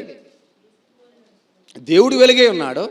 యోహాను సువార్త 1:1 ఆది యందు వాక్యం ఉండెను, వాక్యము దేవుని యొద్ద ఉండెను, ఆ వాక్యము దేవుడే ఉండెను. అయిపోయింది. ఆ తర్వాత దానికన్నా ముందు ఇంకో వచనం ఉంటుందండి. ఆయనలో జీవం ఉన్నది, ఆ జీవము లోకమునకు వెలుగై ఉన్నది. Okay, right. దానికన్నా ముందు ఉన్న వచనం అండి. సమస్తమును ఆయన మూలముగా కలిగెను, కలిగినదేదియు ఆయన లేకుండా కలుగలేదు. అర్థమైందా మీకు? ఆయనలో జీవం ఉండెను, ఆ జీవము లోకమునకు. ఆయన యేసుక్రీస్తు ప్రభు అండి. ఆయన ఎవరండి? యేసుక్రీస్తు ప్రభువు. ఆ వాక్యము కృపాసత్య సంపూర్ణుడే, శరీరధారియే ఈ లోకంలోనికి వచ్చాను. ఎవరు శరీరధారిగా వచ్చింది అంటే యేసుక్రీస్తు ప్రభు. కాబట్టి వాక్యము ఎవరు? యేసుక్రీస్తు ప్రభు. వాక్యము ఎవరు? యేసుక్రీస్తు ప్రభు. ఓకేనా? ఓకే. సో నువ్వు వెలుగు సంబంధం అయితే, క్రీస్తు సంబంధం అయితే నువ్వు ఏం కలిగి ఉంటావు? వినవలేదు నాకు. సహవాసం కలిగి ఉంటావు. ఏ సహవాసం అంటే అన్యోన్య సహవాసం కలిగి ఉంటావు. ఆలోచించండి ఒకసారి. ఏ సహవాసం కలిగిన వారిగా ఉండాలి? You must have fellowship with one another. ఒకరితో ఒకడు ఏం కలిగి ఉండాలి? సహవాసం కలిగి ఉండాలి. ఒకడు వస్తాడు కూర్చుంటాడు, ఆ మూలను కూర్చుంటాడు. వీడికి ఎవరు పడ్డారంటే వాకింగ్ చెప్పి వాడు పడ్డో, సంఘంలో వాడు పడ్డో, ఎవడైనా సంఘంలో పెద్దగా ఉంటే వాడు పడ్డో కూర్చుంటాడు, చివరు కూర్చుంటాడు, ముచ్చుముఖం వేసుకుని కూర్చుంటాడు. ముచ్చుముఖం వేసుకు కూర్చుని వాక్యం వింటాడో వెళ్ళిపోతాడు. పరరాత్రి భోజనం వాళ్ళలో ఏం పని చేస్తుంది? వాడు వెలుగు సంబంధా కాదు. కొందరు ఉంటారు కొన్ని సంఘాల్లో, ఒకడు పక్షం, ఒకడు ఇంకో పక్షం. వారు వెలుగు సంబంధులా? సంఘము ఎలాగ ఉండాలని ఇందాక చదువుకున్నాం. కలంకము లేకుండా, కల్మషం లేకుండా ఉండాలి సంఘము. పరిశుద్ధంగా ఉండాలి సంఘము. సంఘములో ఏముండాలని ఎప్పుడు నేర్చుకుంటున్నావు? సహవాసం కలిగి ఉండాలి. సంఘములో ఏముండాలి? సహోదరుల మధ్య ఐక్యత ఉండాలి. వారు ఏకమై ఉండాలని ప్రార్థన చేశాడు యేసుక్రీస్తు ప్రభు. యోహాను సువార్త 17 తండ్రి, నా యందు నీవును, నీ యందు నేనును ఉన్నలాగున వారు కూడా మనమందు ఏమై ఉండాలి? ఏకమై ఉండాలి. వారు మాత్రమే కాదు, ఎందరైతే వారి యొక్క సువార్తను వింటున్నారో వారందరూ కూడా ఏమై ఉండాలి? Lord make us one. మనం ఒక్కటిగా ఉండాలని ఎవరు ఆశపడ్డారు? యేసుక్రీస్తు ప్రభు ఆశపడ్డాడండి. ఈ రోజున సంఘాలు ఒకటిగా లేవు. సంఘాలు ఒకటిగా ఉన్నాయా? లేవండి. భేదాలు వచ్చేసినాయి సంఘాల్లో, విభేదాలు వచ్చేసినాయి, ఆలోచనల మధ్య భేదాలు వచ్చేసినాయి, నిర్ణయాల మధ్య భేదాలు వచ్చేసినాయి, ప్రవర్తనలో భేదాలు వచ్చేసినాయి. ఎందుకంటే మనుషులు ఈగో పెరిగిపోయింది, అహం పెరిగిపోయిందండి మనుషులు. స్వార్థానికన్నా ముందు అహం పెరిగిపోయింది మనుషులు. నా మాటే చెల్లాలి, నా మాట విండా, ఎందుకండి ఈడు నా మాట అనకపోతే ఏం చేస్తాను? ఒక ఆయన చెప్పాడు మొన్న, ఒక ఆయన కలిసినప్పుడు, సంఘంలో వీడికి ప్రయారిటీ ఇవ్వకపోతే వీడు ఇక్కడే ఉంటాడు, ఎక్కడ ఉన్న వాళ్ళందరం బయటకు పంపించేస్తాడు. ఎక్కడికి? దెబ్బ కొట్టాలి ఎలాగైనా స్వార్థికుడిని. ఎందుకు? స్వార్థికుడు నా మాట అనలేదు కాబట్టి. వీడు వెళ్ళిపోయినా పర్లేదు, వీడు వెళ్ళిపోతే మళ్ళీ ఏమడ్డొస్తుంది? ఆ హోదా అడ్డొస్తుంది. ఏదడ్డొస్తుంది? హోదా అడ్డొచ్చి అక్కడ ఉన్న వాళ్ళందరినీ బయటకు పంపించేస్తాడు వీడు. ఆలోచించండి ఒకసారి. సంఘములో ఏముండాలంటున్నాడు? ఐక్యత ఉండాలి, సహవాసం ఉండాలి. సంఘంలో ఏముండాలి? సహవాసము ఉండాలి. అది మా సంఘము సహవాసం కలిగి ఉందా? అపోస్తుల బోధ యందును, ఇందాక చదువుకున్నాం 2:42 అపోస్తుల బోధ యందును, సహవాసమునందును, ఫెలోషిప్లో, కమ్యూనియన్లో ఎలా ఉండాలండి? ఎడతెగక ఉండాలండి. అంటే అది ఒకరోజు, ఈరోజు గొడవైంది నేను పక్కకు వచ్చేసాను, ఈరోజు వాక్యం నన్నే గుచ్చుకునేలా చెప్పాడు, ఈరోజు వాక్యం నాకే చెప్పేశాడు. ఉండొచ్చా? ఉంటే ఏది పోతుంది? ఆలోచించండి. వాక్యం నీకు తాకిందా? నువ్వు మారు మనసు పొందు. మీకు ఒక విషయం చెప్తాను. ఎదవలందరూ అలాగే ఉంటారండి, మాట వినరు అని అన్నప్పుడు పక్కనోడికి పొడుచుకొచ్చింది అనుకో, ఈడేమైనట్టు? వాడు ఎదవైతేనే పొడుచుకొస్తుంది, వాడు మాట వినట్లేదు కాబట్టి. అర్థమైందా? మీకు అర్థం కాలేదా? వాక్యం నీకు నొచ్చుకుంటుంది అనుకో, నీలో తప్పిదం ఉంది కాబట్టి వాక్యం నీకు నొచ్చుకుంది, నీకు గుచ్చుకుంది వాక్యం. సో నువ్వు మారాలి. సో నువ్వేం చేయాలి? మారాలి. నువ్వు మారాలి తప్ప ఎవరిపైన యాంటీగా తయారవ్వకూడదు, స్వార్థికుడి పైన యాంటీగా తయారవ్వకూడదు. ఎప్పుడైతే ఈ ద్వారం వచ్చేసిందో సహవాసం ఉండదండి. సంఘంలో ఏముండదు? సంఘంలో సహవాసం ఉండాలండి. బ్రదర్హుడ్, సహవాసము ఉండాలి. ఆ ఫెలోషిప్ ఉండాలి. అంటే ఒకరినొకరు ఆదరించుకోవడం ఉండాలి. సహవాసం అంటే ఏంటి? ఎందుకు? కలిసిమెలిసి ఒకరినొకరు ప్రేమించడం, ఒకరినొకరు ఆదరించుకోవడం, ఒకరి పట్ల ఒకరు దయ కలిగి ఉండడం, ఒకరి అవసరాల్లో ఒకరు తోడుగా నిలవడం, అది సహవాసం. ఒకరి మాట ఒకరు వినడం, ఒకరి మాట ఒకరు వినడం, యోగ్యముగా ఎంచడం. దాన్ని ఎలాగన్నాడంటే, నా సహోదరి నాకన్నా గొప్పది అని ఆ పక్కన ఆమె అనుకోవాలి, ఈ పక్కన ఆమెను గురించి ఆవిడేమనుకోవాలి, నా సహోదరి నాకన్నా గొప్పది అనుకోవాలి. అర్థమైందా మీకు? అంటే నిన్ను నువ్వు తగ్గించి నీ పక్కన వారిని గొప్పగా ఎంచాలి. సో అలాగా ఒకరినొకరు అందరూ ఎంచితే తారతమ్యాలు, భేదాలు ఉంటాయా సంఘంలో? సంఘంలో ఎప్పుడైతే తారతమ్యం లేదో, భేదం లేదో, అందరూ ఐక్యం కలిగి ఉంటారు. అందరూ ఏమై ఉంటారు? ఐక్యం కలిగి ఉంటారు. సో సహవాసము చాలా ముఖ్యం. సహవాసం చాలా ముఖ్యం. మూడోది ఏంటండి? శిష్యులుగా తీర్చబడాలి మనం. డిసైపుల్షిప్. మూడోది ఏంటి? శిష్యులుగా తీర్చబడాలి. ఎలాగ శిష్యులుగా తీర్చబడాలి? ఎలాగండి? When we grow in spirit and truth, ఆత్మలోను సత్యములోను ఎదిగినప్పుడు మనము శిష్యులుగా తీర్చబడతాం. ఎప్పుడు తీర్చబడతాం?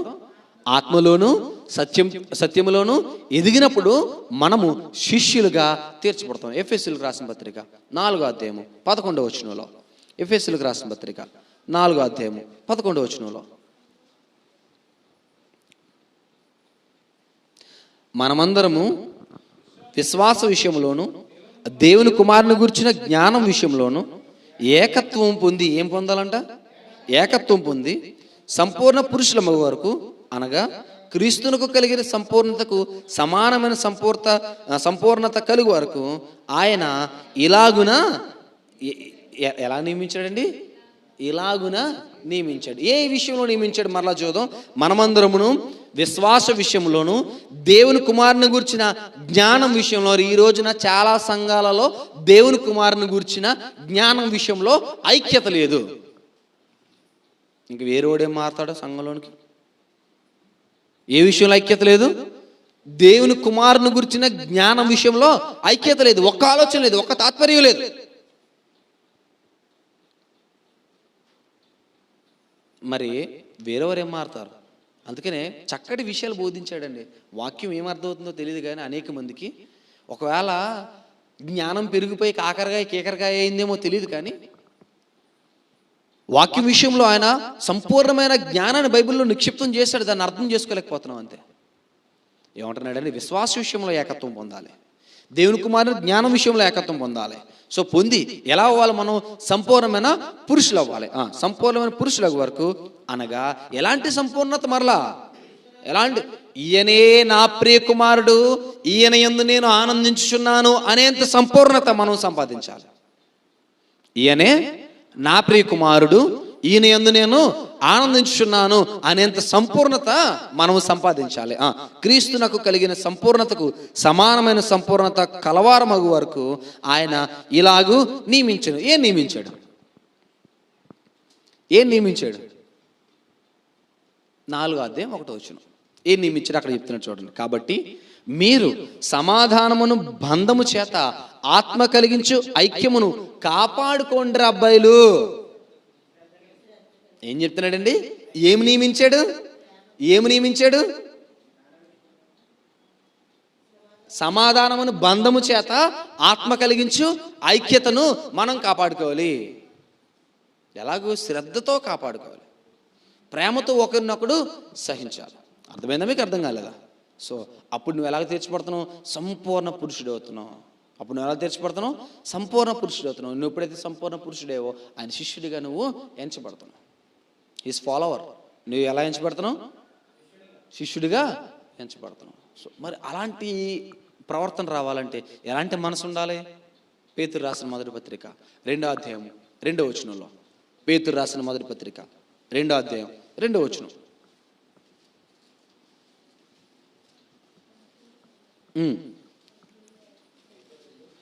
2వ అధ్యాయం 2వ వచనం.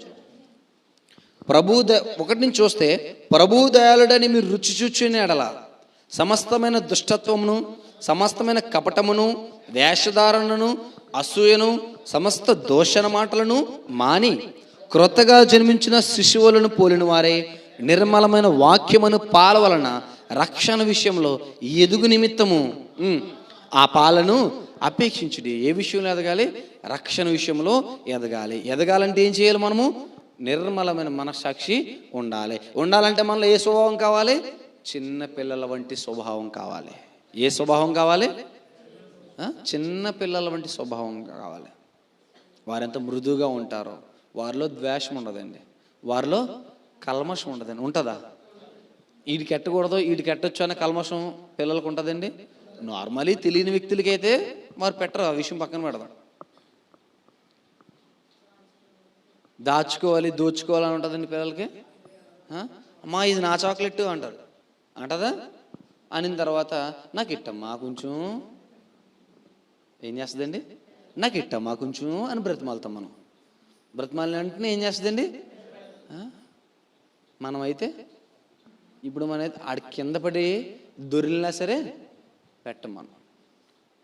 పక్కన వాడికి నేను అనేది మన వాళ్ళకి కాదండి, మన వాళ్ళకి మనవరాళ్ళకి మనకు లేకపోయినా సరే పెడతాం. దేనంటే పక్క వాడికి అంటారు. సో ఎలాంటి స్వభావం ఉండాలి మనలో? ఎలాంటి స్వభావం ఉండాలి? పసిపిల్లలు పోలిన స్వభావం. వారి కల్మషం లేకుండా, ద్వేషం లేకుండా, దాచుకోవాలి అనుకోకుండా పెడతారు చూడండి. అలాంటి స్వభావము మనలో ఉండాలి. అలాంటి స్వభావం మనలో ఉండాలి. ఆలోచించండి ప్రియ సహోదరి సహోదరులారా. అలా ఉంటే మనము శిష్యులుగా యేసుప్రభు అలాగ పెట్టాడా? కొందరికి పెట్టి కొందరికి పెట్టలేదా? యేసుప్రభు కొందరికి పెట్టి కొందరికి పెట్టలేదు కదండి. కొందరికి స్వస్థతనిచ్చి కొందరికి స్వస్థతను ఇవ్వలేదు కదండి. యేసుప్రభు రక్షణ కొందరికి ఇచ్చి కొందరికి ఇవ్వలేదు కదండి. ఎందరైతే తను అంగీకరించారో వారందరికీ ఏముంది? రక్షణ ఉంది. అందరికీ ఉంది రక్షణ. రక్షణ అందరికీ ఓపెన్గా ఉంది. అంగీకరించడం ఒకటే ఆలస్యం. సో మరి నువ్వేం చేయాలి? అందరినీ ప్రేమించాలి. యేసుప్రభు అందరినీ ప్రేమించాడా లేదా? వ్యభిచరించిన స్త్రీని కూడా ప్రేమించాడా లేదా? వ్యభిచరించిన స్త్రీని ప్రేమించి నువ్వు చేయమ్మా అన్నాడా? చేయొద్దు అన్నాడా? ఇక ఎన్నటికి నీ చేయకు. అర్థమైందా మీకు? అర్థం కాలేదా? అంటే మనలో ఎవడైనా పాపం చేసిన వాడు ఉంటే వానిని మీరు చేర్చుకుని ఇక ఎన్నటికి వాడు పాపం చేయకుండా ఉండులాగా నువ్వేం చేయాలంటే వారిని మార్చాలి. వాడు మార్పు లేని వాడైతే వాని నుంచి దూరంగా ఉండాలి. ఇది వాక్యం చెప్పింది. అంతే తప్ప దూరంగా పెట్టమని చెప్పలేదు. పాపి ఉంటే మనలో దూరంగా పెట్టమని చెప్పలేదు వాక్యం. వారు మారు మనసు పొందేలాగా నువ్వు తయారు చేయవాడిని అని చెప్పింది వాక్యం. అర్థమైందా? అర్థం కాలేదా? అర్థమైందా? అర్థం కాలేదా? సో యేసు ప్రభు ఎలాగైతే ప్రేమించాడో నువ్వు కూడా ఆయన శిష్యుడిగా ఉండాలి. అంటే నువ్వు కూడా ఆయనలాగా ప్రేమించాలి, ఆయనలాగా ఎదగాలి. క్రీస్తు వంటి సంపూర్ణతను మనం కూడా కలిగి ఉండాలి. క్రీస్తు వంటి సంపూర్ణత మనలో కూడా ఉండాలి. మూడు అయినాయి కదా ఇప్పటికి. నాలుగోది ఏంటండి? సువార్త పరిచర్య విషయంలో. ఏ విషయంలో? సువార్త పరిచర్య విషయంలో. ఈ విషయం చెప్పేసరికి అందరికీ ఎలా ఉంటుందంటే ఒంటి మీద చీమలో జర్లు పాకుతూ ఉంటాయి. ఎందుకు? మీరు వచ్చి కూర్చుని వినమంటే మీరు 2 గంటల వరకు చెప్పినా సరే మేము వింటాం. కానీ ఏం చేయొద్దు, ఏం చేయమని చెప్పొద్దు, సువార్త ప్రకటించండి మాత్రం చెప్పొద్దు. అంతేనండి? అంతేనా? మీరు ఏం చేయమని సరే చేస్తాం, కానీ మీరేం చెప్పొద్దు మాకు. ఆలోచించండి ఒకసారి. ఎందుకంటే ఎవడ పడతాడండి ఆ కష్టాలండి? వెళ్తే తిడుతూ ఉంటారు మమ్మల్ని, మాట్లాడుతూ ఉంటారండి, మేము పడలేమండి. ఆలోచించండి ఒకసారి. డైవర్ట్ చేసేస్తారంటే అంతకన్నా చేతకంతాను ఇంకోటి ఏదైనా ఉందంటారా? వారి దగ్గరికి వెళ్తే వారు డైవర్ట్ చేసేస్తారంటే అంతకన్నా చేతకంతాను ఇంకోటి ఉందంటారా? ఎందుకని ఎందుకని కాదండి. మీరు కదలని వారును స్థిరులుగాను అంటే నేను అంటుంది ఇందాక పేతురు రాసిన పత్రికలో మనం చూసినట్లు 2వ అధ్యాయం 1వ వచనంలో ప్రభు దయాళుడని మీరు రుచి చూస్తే, అంటే మీరు రుచి చూస్తే ఇంకా టేస్ట్ నుంచి మిమ్మల్ని ఎవరు తీసుకెళ్ళగలడు పక్కకి?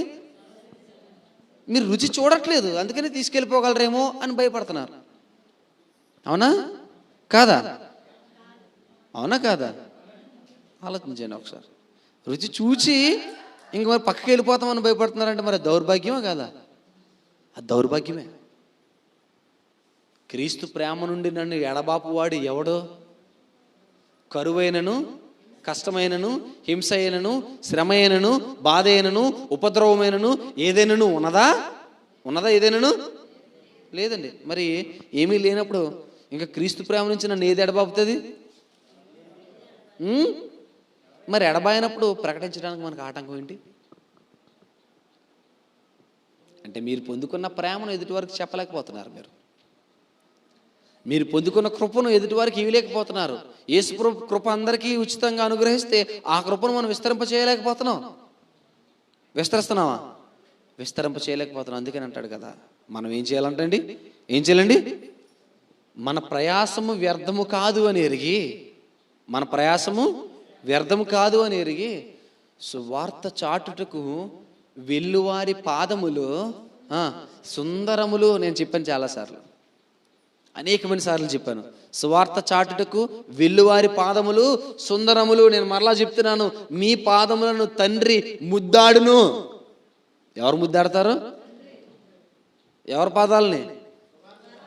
నా కుమారుని పరిచర్యను లోకములో విస్తరించి నా కొరకు అనేక మందిని, లోకంలోని వారిని నశించిపోకుండా సాతాను బంధకములలోంచి విడిపించి నా కుమారులుగా చేర్చిన మిమ్మును మీ పాదాలు ఎంత సుందరములు.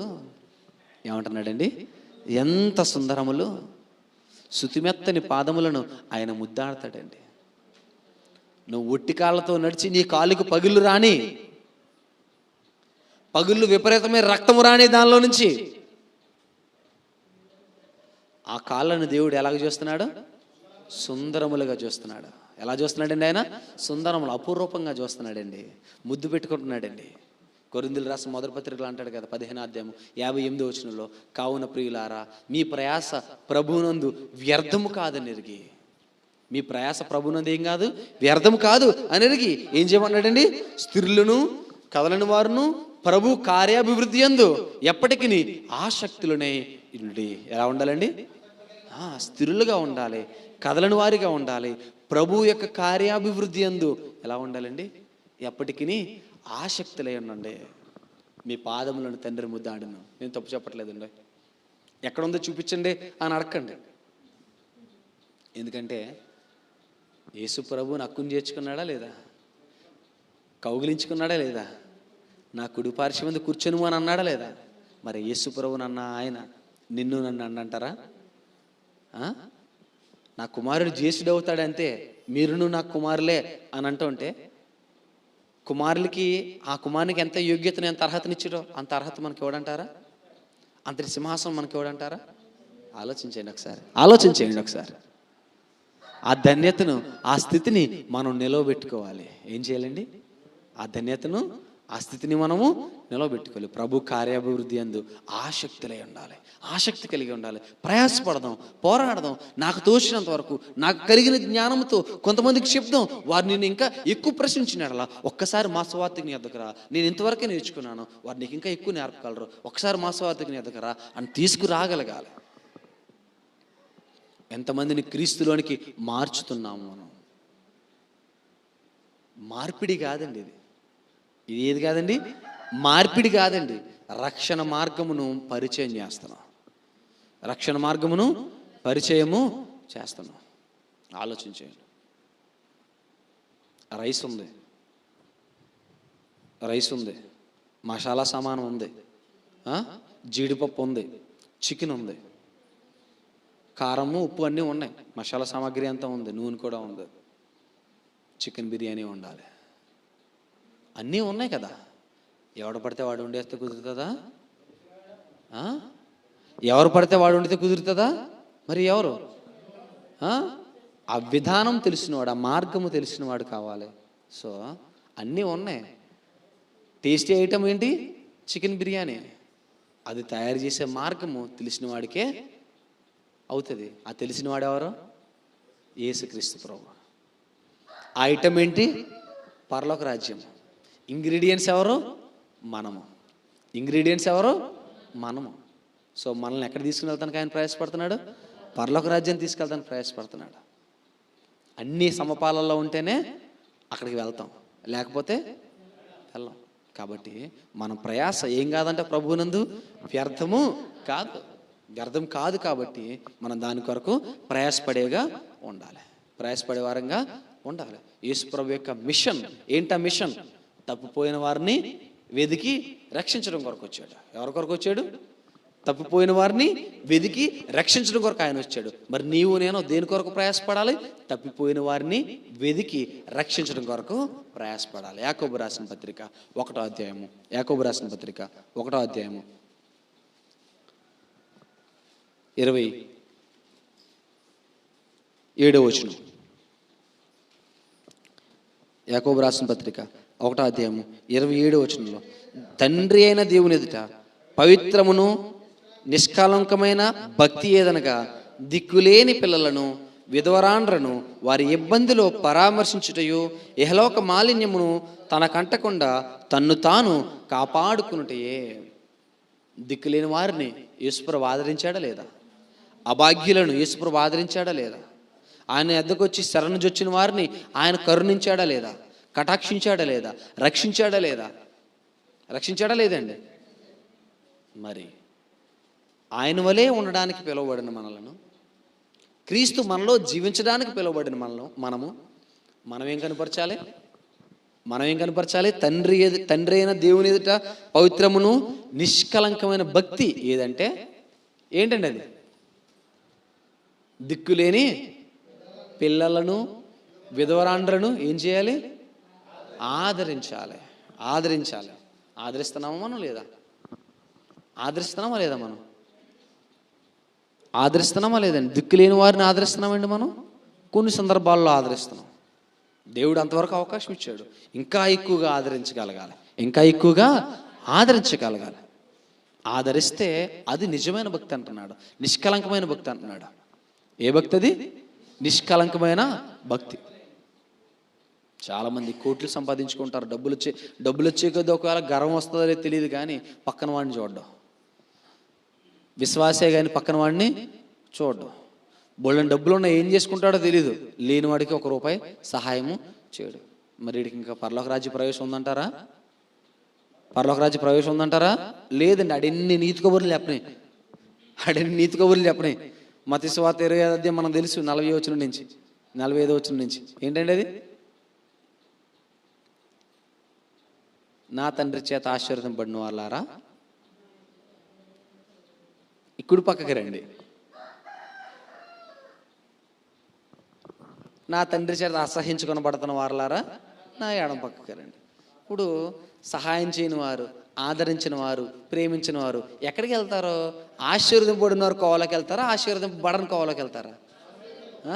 అసహింపబడిన కోవలోకి వెళ్తారు. ఏ కోవలోకి? అసహింపబడిన కోవలోకి. మరి అసహింపబడిన కోవలోకి వెళ్ళిన వాళ్ళందరికీ ఎక్కడ ప్రవేశం ఉంది?